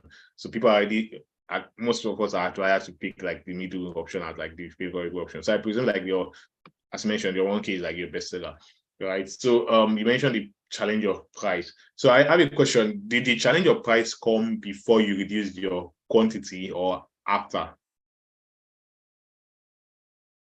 It came after, of course, like it came after I reduced the size, the quantity. Okay, it came after you reduced the size, Yes. right? So did you communicate in any way to like people when you wanted to reduce the size, or you just reduce the size? I just reduced the size. Okay, awesome. All right, so let's let's walk through this. Let's walk through this together. So the problem is like people are not buying because they consider your product expensive, right? So that's the problem. And no, the problem is your people are not buying, right? But the hypothesis is the reason they are not buying is because they consider your product expensive. Our evidence is the fact that they're not buying. Like that's the pure evidence. They're not buying, right? So for a prediction, what are the actions you think we can take such that to help increase the sales you are making? What are the possible actions? And I think I would want people to like weigh in on this. So EABA, Goodness, Oluwatosin, Send Ledger, you can actually like just weigh in on this. What are the actions based on what you have heard so far? What are the actions you think you can take to increase our sales? Okay, someone is telling you increase your price, maintain your quality, increase your customer base, and find customers with better income. And don't stay with low-paying customers. They will spoil your business. Raphael, we that are paying 1,000 naira, we have money small too now. Yeah, we are discriminating, you are pushing us away. Instead, we are low-paying customers. Hey, God, please, let's make money in this life. So I only consider low-paying customers. Okay, so Raphael is suggesting you should increase your price and maintain your quality. Okay, so if you are going to put Raphael's prediction into consideration, is increase your price, maintain your quality, or rather maintain your quality, but in this time, I think it's like the size that you are selling. So rather than you reducing the quantity that you are selling, right? Probably just increase the quantity and increase your price, right? Then we'll expect returns. So who else is giving us any other possible action we should test out? Someone is saying they want to access your customer demographics. You mentioned you are University of Ibadan students, so they are like university students. Okay. So someone says more offerings, right? So like if you don't have water, like Toyin said, if she does not have water in sight, she won't be able to eat kilichi, and Nigeria is hard, so that she not choke. So you probably add water. So if you're adding, so another hypothesis, another prediction is that if we expand that, if we add more value to the current offer, right, we'll get more sales. So like rather than just selling kilichi alone, we can sell kilichi and water, right? We can sell kilichi and pepper for people that love pepper. We can sell kilichi and water and pepper, right? And then mark up that. So our location is Ibadan. I think our location will just be Ibadan. Okay, so Big Sir is saying hacks customers what quantity will make them feel comfortable with the price. Okay, I think this will be for your data gathering, right? And for your very, very good one for your data gathering, so that you can get understanding for your customers what quantity would make them feel comfortable with the price. I think most people, for Nigerians, most Nigerians would prefer just give us the biggest you can do. Give us the biggest you can do. So, but it's a good learning point. So I think we have Raphael. I think we have 3 options right now. We have Raphael telling us to increase our price and maintain our quantity and quality in this case. Then Tony saying we should add offers, like bundle more offers, right? Bundle more products in our offer, rather. Then someone says give them an irresistible offer. So I'm curious on what the irresistible offer is. I think we need to have that irresistible offer. Like, give us an example of how the irresistible offer would sound or what it would look like, right? So Adetone is saying you should find a target audience that aligns with your quality. So rather than you doing university students, probably find a target audience that aligns with your quality and your pricing. So you probably want to look at the bougie, the classy, the cream de la creme and the rich guys that would actually appreciate the quality, right? Because I think for university students, they'll probably, the price is what is a very great determinant for them. So they'll probably want something that is the cheapest they can afford, regardless of the quality, right? But for people that actually appreciate kilishi and want to probably hit the kilishi that they hate when they're in Abuja, right? Or when they're in, Kano, or when they're in Kaduna, you want to eat it right in, I presume, Ibadan, right? They will be willing to pay more for that same quality and quantity. Okay, so someone says, so I think we have 3 options now. We have 3 predictions. So if we change our target audience, right, and we target more guys that will appreciate the quality of our kilishi, right, and be willing to pay the same price or even more, right, we'll get better results. Second is if we had more products in our offer, we get better results. Those are like our prediction. Then the third is we should experiment with student affiliates. So someone is saying maybe you need to like have much more distribution, right? So like have student affiliates, right, such that other people help you to market your product, right? You keep your price and your quality the same. Other people help you to market your product, you get results. So if I'm going to do that in an experiment, I'll be having like those 3 stuffs as predictions, right? Then my minimum viable test would be to try these different things on a small scale, right? So in terms of dealing with the experiment part, right? In terms of the first part, which is adding more products, rather changing our target audience, right? So I want to like probably run a specific campaign. Not any campaign in this case. It doesn't have to be an ad. I want to run a specific campaign that targets the classy people in Ibadan, right? And even outside of Ibadan. But because it's a physical product and I'm doing it on a small scale, I want to reduce my delivery cost. So I probably want to look at targeting people in Bodija, right? Targeting people in say Oluyole, targeting people in what are the other class areas in Ibadan? Jericho. Okay, Jericho, yeah. We want to target people in Jericho, we want to target people in Kolakpo, Ishola, we want to target people in, I don't know, are we going to classify Akobo as bougie? I'm not so sure. I think that's, I don't know. Please help me out. But we want to target people in those areas, right? And the best way to probably target them is look at people that are living there, right? And get them to share about the product there. Or if you want to increase do a distribution, go to supermarkets in those places, right? And put your products there and see if your products will sell better at the prices that you're selling it before, right? If they will sell better there. That's a small scale experiment to test that prediction. The second one is adding more products to your offer. So probably you want to add like water.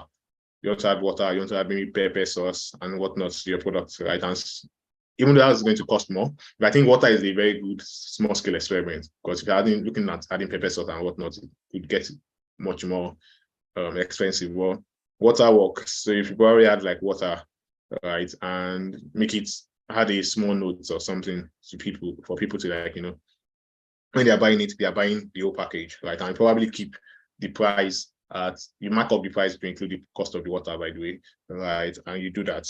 That's the second option. Then the third is basically trying out the student affiliate. So you probably want to get like 10 student affiliate that that are very good, guys that are very good and have like very good audience. Probably like want to share it with them and tell them to sell this product, sell my kilishi at the price you want. Whatever price you put on it, no problem. As long as I said it, I'll just state my own cost price and you take the profit on it, right? When I mean your cost price, I mean like this price you normally sell it. You just take that as your own cost price, and they'll take the profit on it. So that those are like the 3 experiments or the 3 tests you want to do to find out what exactly would work. Our goal is with the revenue, right? You want to get revenue, you want to get people that buy our product, you want to get more sales. That's the metric we are targeting, literally, just more sales. One time, because of the scale, right, you probably want to do this in a period of 4 weeks, right? The reason being 4 weeks is because you are putting some product in supermarket and getting people that are. Sorry, does the product have an expiry date? Let me ask that quickly. I think it should. Hi, Eunice. Okay, so I don't think the word is expiry date, but I would say it's shelf life like say 2-3 months. Oh, 2-3 months. Okay, so we can do it. Can do it 1 month, right? The shelf life is 2-3 months. You can do it 1 month. So you probably want to run the test for like 1 month.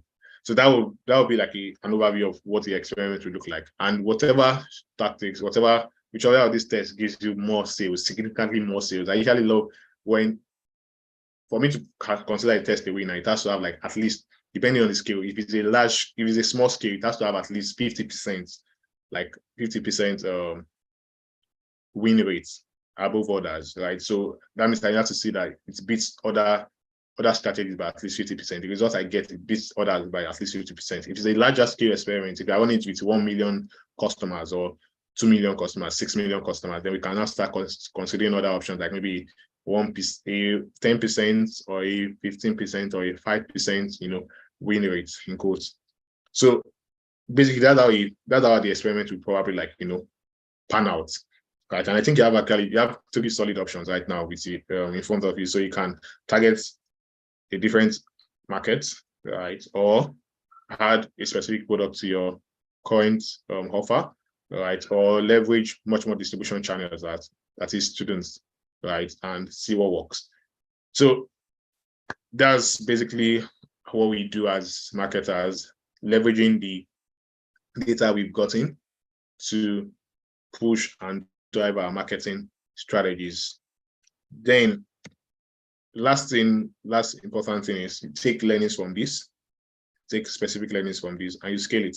So scaling is whatever works. In this case, whatever works, right, you want to do it on a bigger scale. So if you see maybe you put it in one supermarket and it's growing, right, you want to put it in more supermarkets within those areas or even within similar areas, right? If you see that it works with maybe 2 or 3 student affiliates, you want to probably try 10 student affiliates that have like similar characteristics. You want to try it with 15 student affiliates that have like similar characteristics. You see, okay, this product is, when I added water, right, it made a lot of sense to many people and they bought it, even at it's slightly higher price. Probably want to sell it to more people and start promoting that to more people.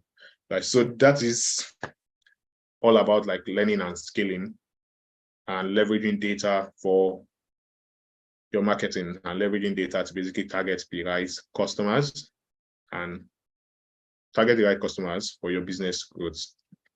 Yeah, so these are a couple of best practices. Number 1, please always talk to your customers. Be consistent with whatever tactics you are running, right? Don't try one thing and jump off. All right, clean your okay, so clean your data as much as possible, right? Track as much as you can, right? Always ask questions, ask your data questions, ask people questions, ask your customer questions, test your assumptions, right? Don't just jump into the market with whatever you have thought about, right? Always ensure you test and experiment on a small scale. As I mentioned again, talk to your customers, please. Talk to your customers. I deliberately, it's not a typographic error, it was deliberately placed twice. Talk to your customers. Most business owners do not talk to their customers. It seems as though you only talk on your status. You keep on posting about your status. You learned 1001 sales strategies on how to drive sales on your status. Fear of missing out, urgency, price this, price that, this, that. Sometimes you just need to talk to your customers, right, to find out what's up. Right, there's a lot like talking to your customers, just speaking with your customers, asking them questions, interacting with them. There's a lot you can do for your business. So please talk to your customers, right? Document everything, right? Simply document everything. As a business owner, you should be documenting, every single possible thing you can.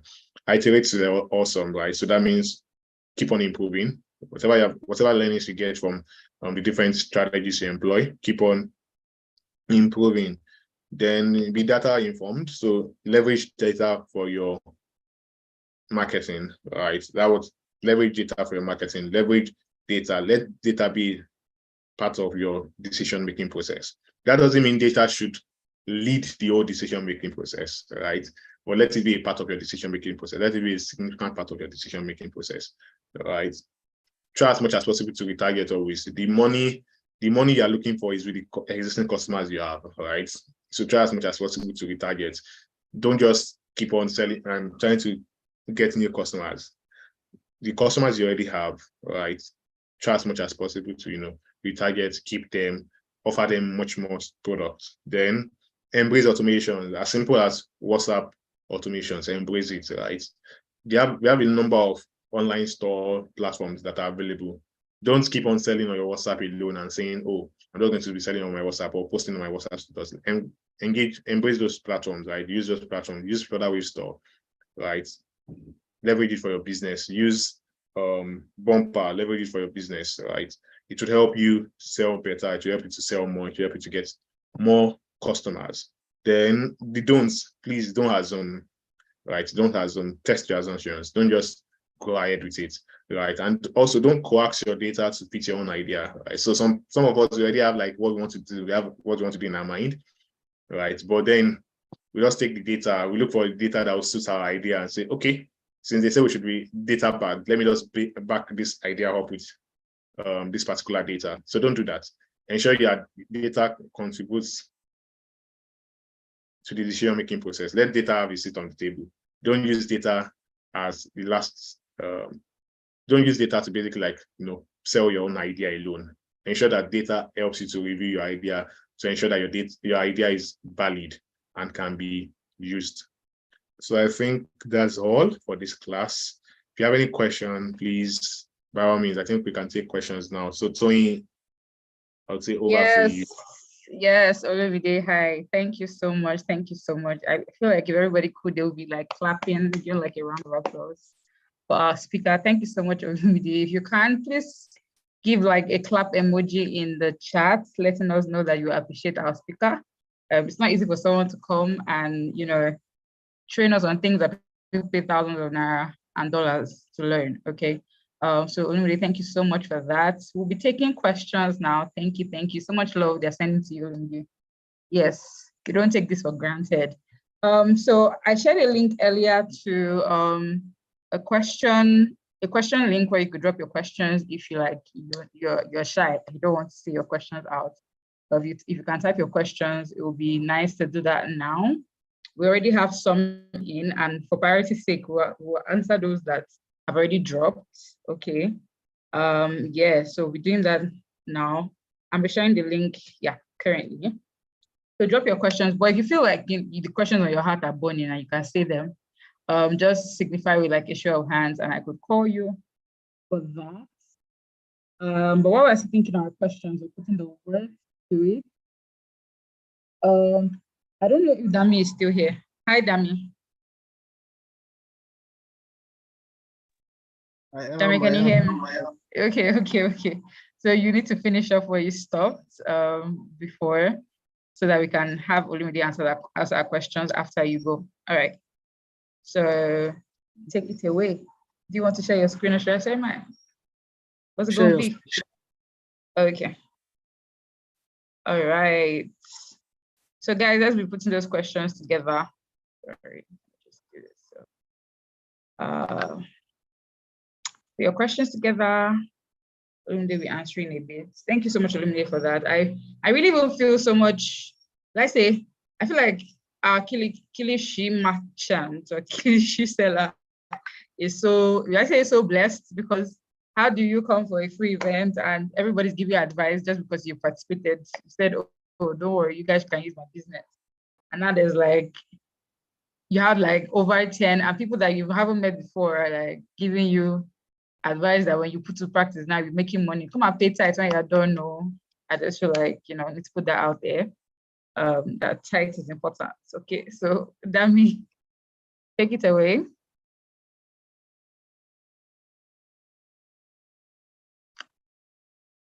Hello, Dami. Okay. Alrighty.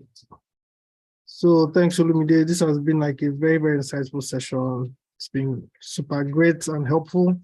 And hopefully everybody enjoyed it as much as I did. So Tony, are you sharing your screen? I am. You can't see it. Can I share my Nope. screen? Oh, let me. Uh, that in. Should Okay. I do it again? I'm still seeing it on the screen. Oh, Olumide, please stop sharing your screen. Thank you too. No. Yes. Nope. Uh-oh. Okay. Yeah. Okay, so earlier I had introduced Big So and an idea of what we do. And so I'll just go into a little bit of details just so you know, okay, who we are, and basically how all of this conversation leads to basically who we are and what we do, basically, right? And here, some of the things that we do, or what we'll say, is like we pride ourselves in lean management and of tools and operational processes that enables us to provide cost-effective solutions without compromising on quality. And so where with our services, we have like two core, which is the IT services that includes cloud management and ERP implementation. And then we also have the corporate training. So for corporate training, as you can see, it's segmented into three parts. For those that are new, new to tech, and if you're looking at improving your business efficiency, operational efficiency, and all of that, there are different packages basically depending on the state of the company. So new to tech basically covers social media management, the in-depth of how you can leverage social media to basically reach your business goals, and also the CRM, that's the customer relationship management. And intermediary, we now go into, we dive into agile and Scrum methodologies that help streamline your processes and operations. And basically when it comes to your projects, we use, here are some methodologies that helps you achieve what you want in a more streamlined way. And then we have the advanced category that talks about where we implement cloud computing, we train on cybersecurity, data analytics, and a couple more things. So here this is basically what we do here at Big So. And if you'd like to talk to us after the call,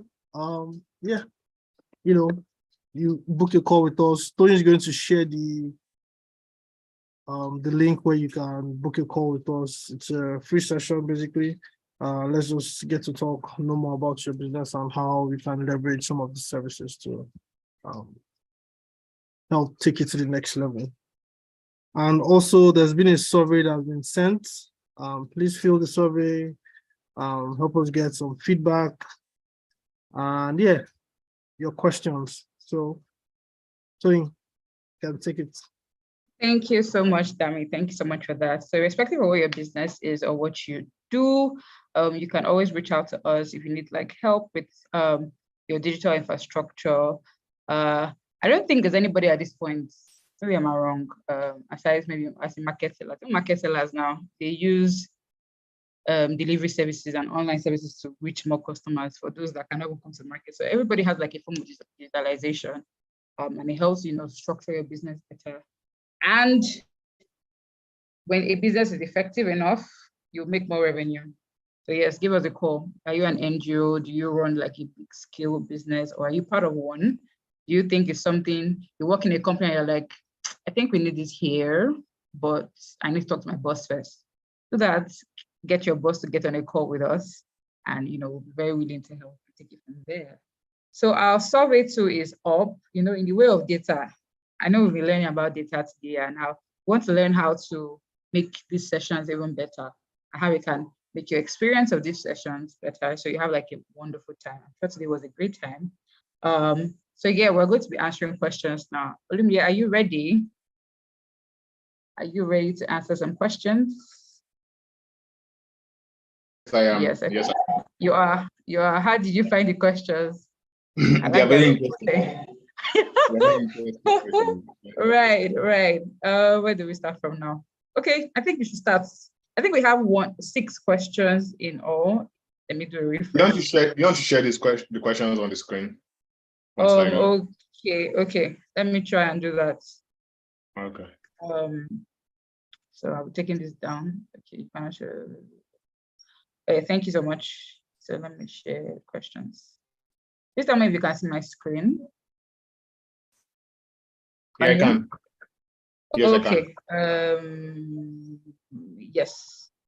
So not to sound, but yeah, toot your own horn. What has been your most successful data-backed marketing campaign? We want to hear from you. Please use names if you will. Tell us the companies. Yes. Yeah, thank you so much. We're listening. Okay, so I'm not so sure I want to use names, but I will try my best. Right, because there's always with marketing, marketers have to agree with me that there's always the NDA that you have to run for some stuff. All right, but I think my most successful data-backed marketing campaign. I think I recently did a marketing campaign running ads on Facebook, right, where we are trying to get the best offer, right? So like what was the best offer to present to people, and now what's the best way to present the offer to people, all right? So what we did was we had like different hypotheses, right? Like we would always have. So we had leveraging a known face and a known name, right? That was first. Then we also had leveraging viral content. All right, so we had like viral content. We wanted to leverage viral content to push the offer. Then we also had, I think we had just calling out and mentioning. Oh, so we had like an incentive for the third, right? So we had an incentive for the third. So the first was leveraging a known face and a known name to drive the campaign. All right. The second was leveraging viral content to drive the campaign. Then the third was just having an incentive. So at the end of the day, what we realized was that for the known name and the right, we got less signups, right? All right. But the viral campaign, we got considerably more signups over time. So it took us a while, but we got more signups over time. And for the incentives, rather, we got a lot of signups.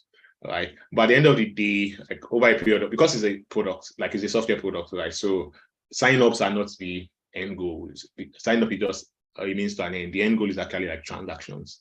So at the end of the day, we realized that the campaign that brought in the users that came in through the known name and the known face, right, were able to give us more business value, right, when compared to the users that came in through the incentives, right?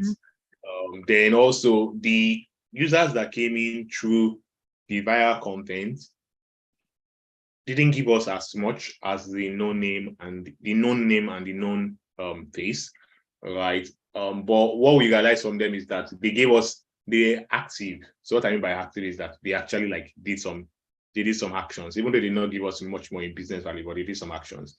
So that was like the whole experiment we ran. And for me, it has helped me and informed my marketing approach to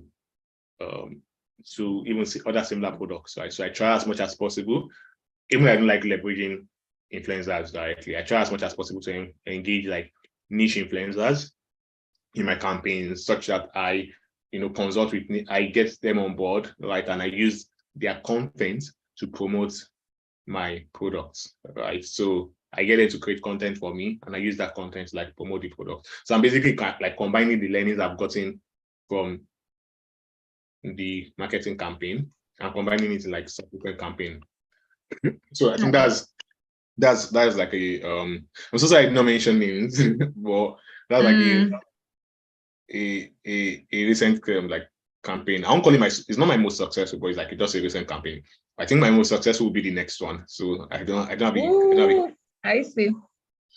So your best is not behind you, it's in front of you. Yep. Love it. All right. Thank you so much. Thank you so much, Olubide, for that. So second question, I need to run through this really quickly. So this person says, when dealing with large sets of data, how do you suggest balancing between insights you derive from data and maintaining your customer privacy and data security? That's a very Interesting. I presume this person is like is a lawyer, or the person Maybe in not. compliance. A Compliance person, right? But I don't know if the person is on the call, they can actually help, like, maybe go more, become like, get more granular with the question, right? Because I don't want to answer the question generically like I would.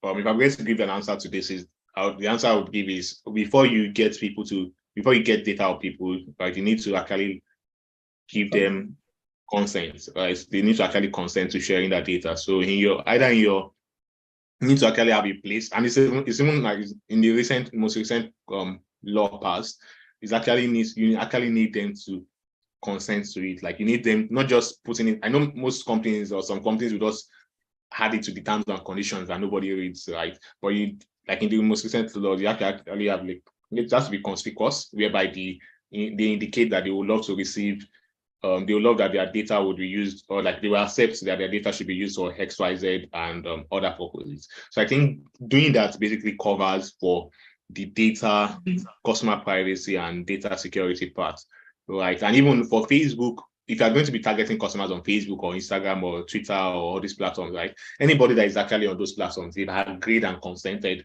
to Facebook, Instagram, WhatsApp, and all sharing their data with third parties. So yeah, I think you're in the clear on that, right? But for you using your customer data, you need to seek their consent, right? So either in your forms, right, or when they are signing up, if they're a software product, if they're signing up, right, you can actually just include a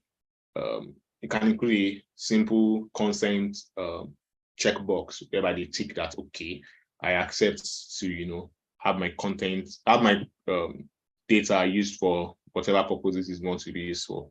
So if this doesn't answer your question, then you can just explain further. So we would be able to. Yeah, so we can move to the next question. Thank you, Olumide. So we need to really run.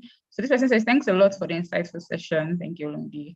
Please, can you reiterate what you said on how to leverage insights? Also, is it possible to get the slides? Thank you. So this person is asking you to go over a bit on which I think you actually did justice to that, but just for clarity's sake, if you could go over what you explained on leveraging insights. Yeah. Okay, so for leveraging insights, right, I mentioned that we need, for leveraging insight, basically, you leverage insights in communicating with your customers, in engaging your customers, right? And that's where I segued into running experiments. So the best way to leverage your insights is actually, the application of your insights is by engaging your customers. Either engaging your audience who will become your customers, or engaging your existing customers, right? And the best way to do that is by running, like, just experimenting. So whatever insight you've gotten so far, right, as regards your customers, you want to leverage that insight, to solve business problems that you have. And the best way to solve those business problems, or to reach the business goals you have, is by running experiments. And I think we just covered running experiment, which is, you have an hypothesis, you have what you feel is the cause of the problem, or what you feel would be an enabler for the goal you want to achieve, right? And you have what you are predicting, like, okay, the specific actions you predict that will give you the results, right? Then you push these actions to market on a small scale. You push it to market, you have your minimum viable test, you push it to market, you have your metrics for success. So metric that would enable you to know, okay, am I succeeding at this? Am I being successful? Or is this experiment going well, or is going sideways? Right? Once you have that, then you can run your experiment usually for a period of 2 to 4 weeks, right? For a period of 2 to 4 weeks, or even more, right? Depending on your kind of products, right? Then once you do that, whatever is the successful experiment, whatever returns as a successful test, you want to scale that. And if it's not successful, you want to learn, why is it not successful? What resulted in it not being successful? And take that learning into consideration for your next experiment. So you keep on iterating on those learnings. You keep on iterating with those learnings till you get the desired results. I hope this explains it further. Then for the slides, right? Yeah, I think I can share my slides. Right, I can share my slides. I have no okay. Slides. We'll just get them. You just send them to me, and I think once people fill the survey, they can just get the slides as a response. Yeah. Thank you so much, Olumide. So you've answered this next question a bit, but the person was asking, how do you pitch the need for experiments to a boss? That, you know, what is that? So how do you go about it? Yeah.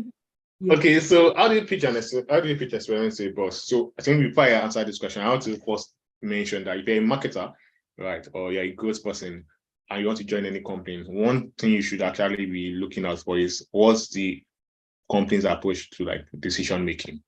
Is it an organ-driven company whereby whatever this boss says is final, or do you work with data in the company? Do they work with data? Like you want to be able to like just ask them like what's the company's approach to decision making and hear what they have to say, because it will help you a lot. If you don't want to work with a company that does not value experiment and does not value data, at the end of the day, you'd end up, working based on the intuition and like the feelings of a specific individual, and whatever is the outcome of that of those actions will become your own results, right? So you want to ensure that you are working for a company that prioritizes, data, prioritizes experimentation, values experimentation, and values data in their decision making. So that's on the first part. So if you happen to be in a situation whereby the company your boss doesn't value experimentation or is not open to change, most of the time, more often than not, what you want to do is to provide an opportunity to prove it, right? To show what experimentation can do. So if you have specific opportunities for you to be able to show what experimentation can do, I would advise you, try to do that. To bring it home, what I'm referring to is, so probably there's a particular challenge you are trying to solve in your company, there's a particular goal you're trying to achieve, right? And the company has said, or the boss has said, this is what we want to do, this is how it should be done. There's no question, right? Good. Don't because the boss is hiring you and employing you, please don't go ahead to blatantly argue with him that, oh, this is not the way to go, right? Because whatever way you are thinking about would probably also go wrong. What you want to do is to try out an experiment on your own end, right? An experiment that won't cost the company their resources, right? It could be very scrappy, right? But you have to go the extra mile of making it work, right? Because you're the one that wants to prove what could be, right? So what I would advise you to do is look for those opportunities, right? Try to run experiments that won't cost the company that won't cost them their resources. Because if it's costing them their resources and your boss finds out, it could end up in negative consequences for you. So whatever will not cost them their resources, try it out, experiment with it, see the results, right? And see when you see the results, propose that result, like propose it to your boss. If your boss accepts it and it works, right, then you can now take him through. When it works and you have evidence, please, evidence is very important. When it works and you have evidence, you can take him through the process of how you came about that that solution. Right, so that's a way to go about it. But if your boss is still adamant, right, on that, then you have to make the decision of going ahead with your boss and like doing what he says, because it's his company, right? But ensuring that you also mention and make it known clearly that, or rather make it known to him that the decisions that we are making is based on his own decisions, and the outcomes we are seeing is based on his outcomes, right?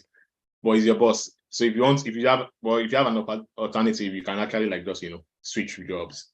But if you have an alternative, but it's why you look for other avenues and other businesses that would enable you to leverage experimentation and leverage data in your decision making. I hope that helps. Thank you so much, Olumide. So we have two left.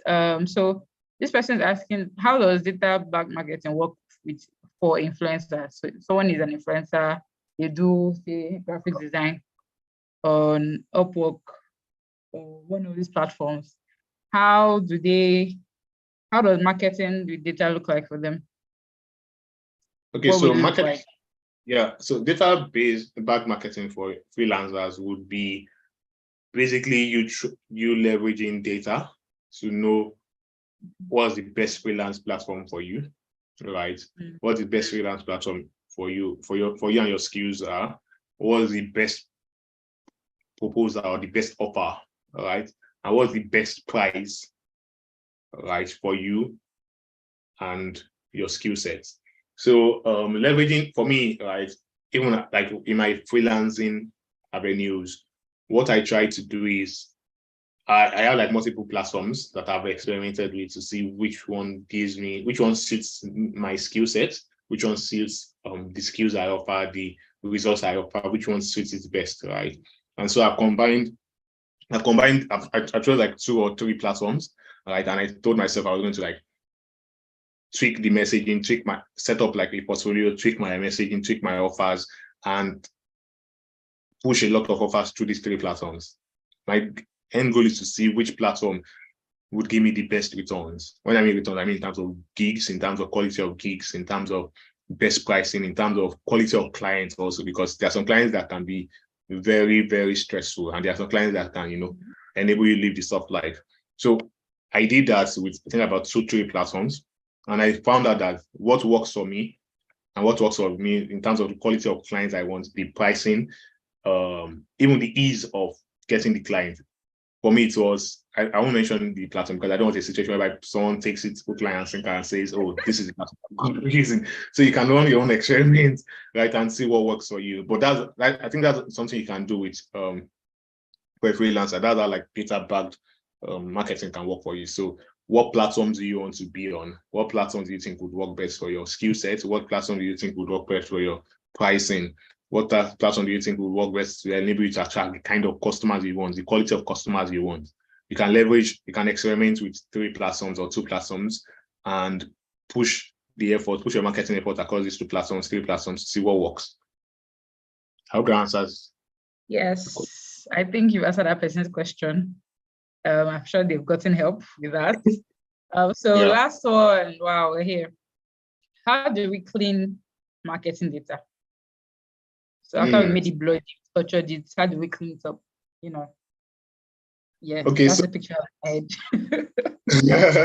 Okay, so actually the cleaning of marketing data comes before you start structuring it, right? You need to like put it in so we are very kind. We put the data in a good shape before we don't just go ahead and start touching data as it is. We put it in a good shape before we start touching.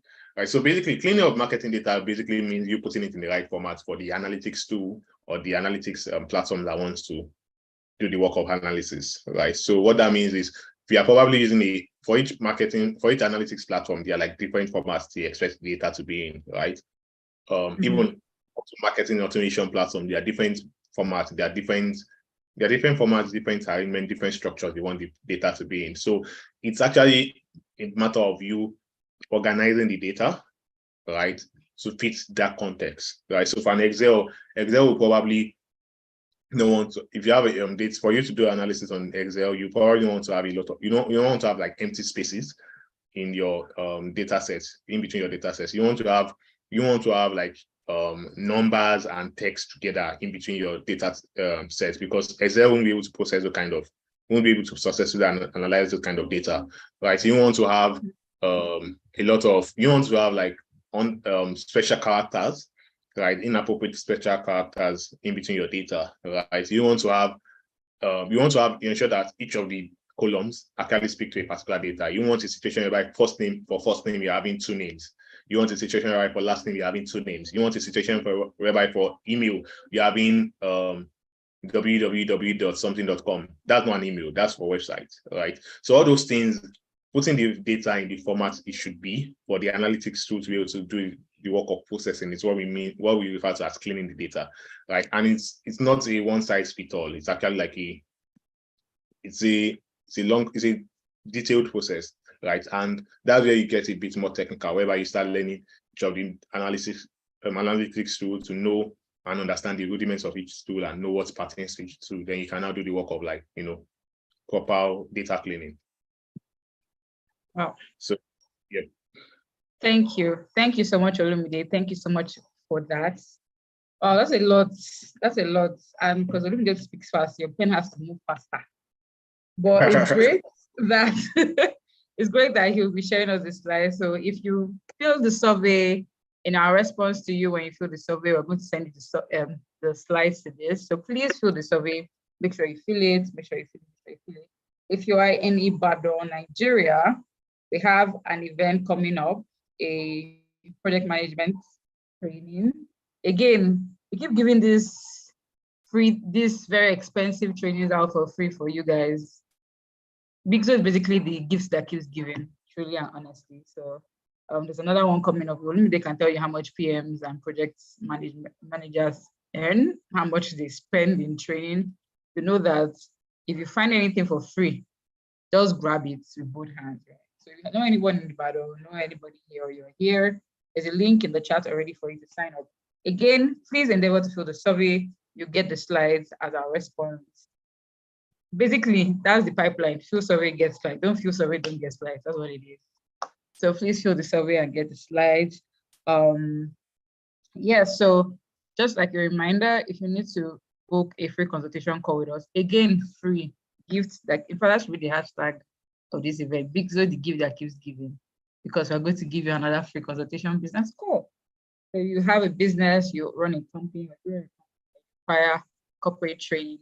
If you can afford new hands, or you think that your guys need to be brushed up to really achieve the vision that you have for the company, you can always get on the phone. Hook you up. So if we're still, those that are still here, yes, I see messages in the DMs, in the chat rather. Nice. Thank you guys so much for coming. I'm not sure if I'm missing any other thing, but thank you, Olumide, for this session. I'm sure those of us that don't know Olumide as much, I know you will meet him another time.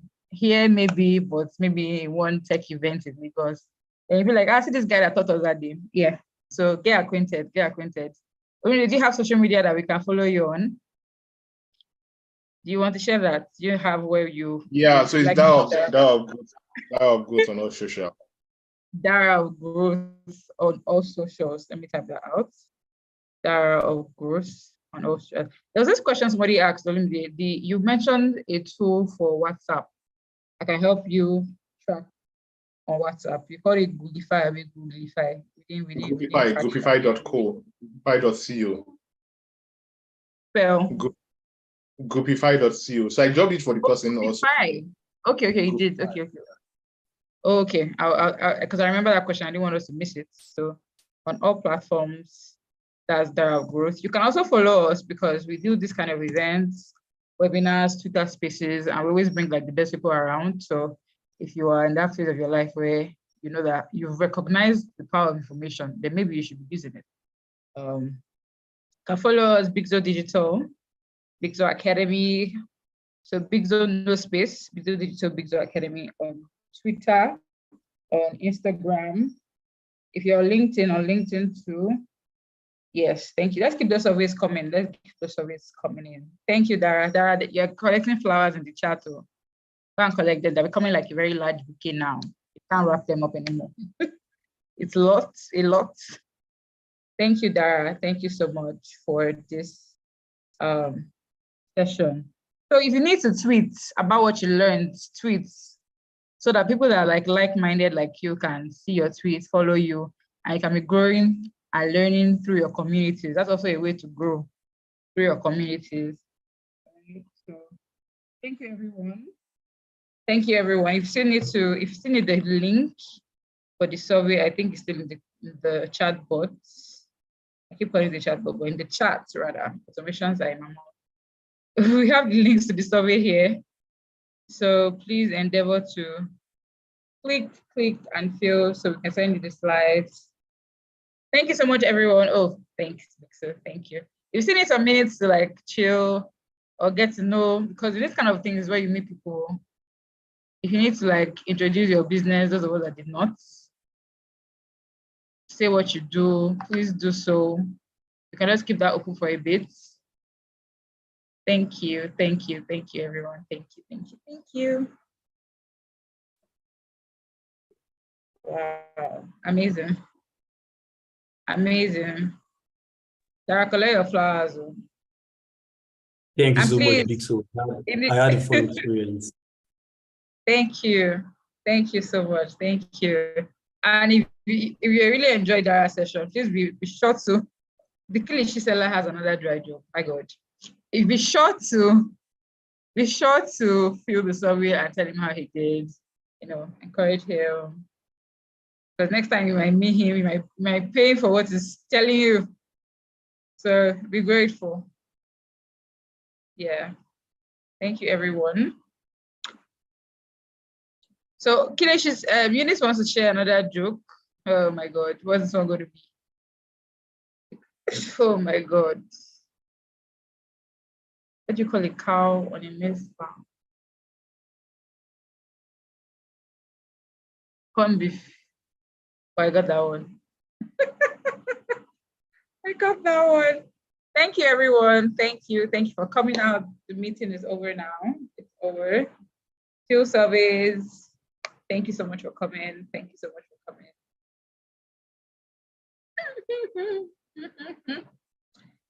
Yeah, shout out to people I'm seeing here. Eunice, Chama, Tom was here. Nice, nice, nice. Wow, I see Book Nation shooting her shots. This is what I like. This is what I like. Okay. Love it. I think Deborah is always ready with a pitch, and that's really exciting to see. Thank you, Pam.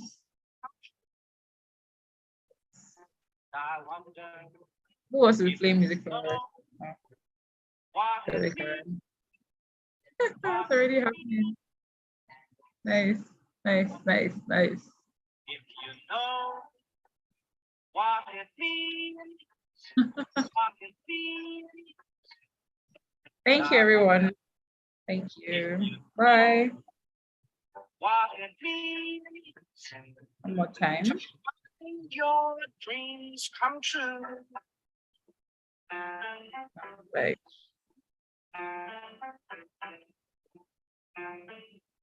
All right.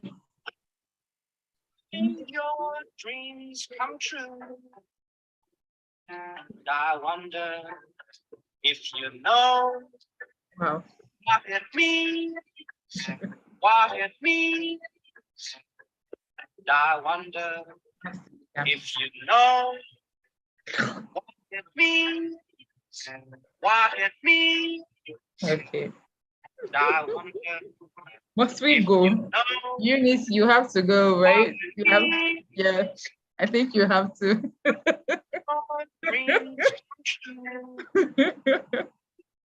Yes, we have to go. Such a cloud.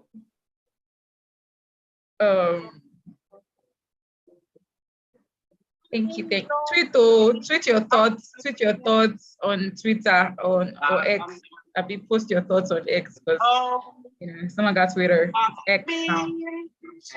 Go and talk to your ex about what you learned today here at the video webinar. Use this hashtag, please. What it means. This is sound. What it means.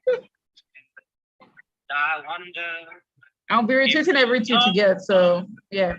What it means to find your dreams come true.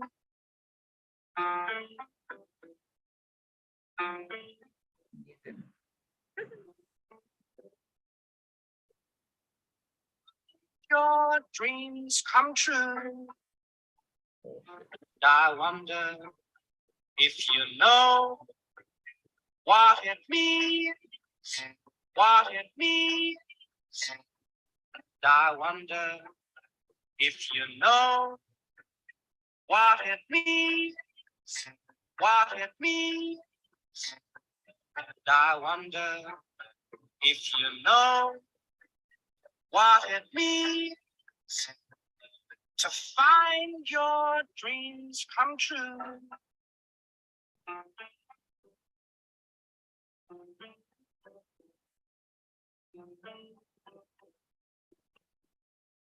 Find your dreams come true. I wonder if you know what it means. What it means.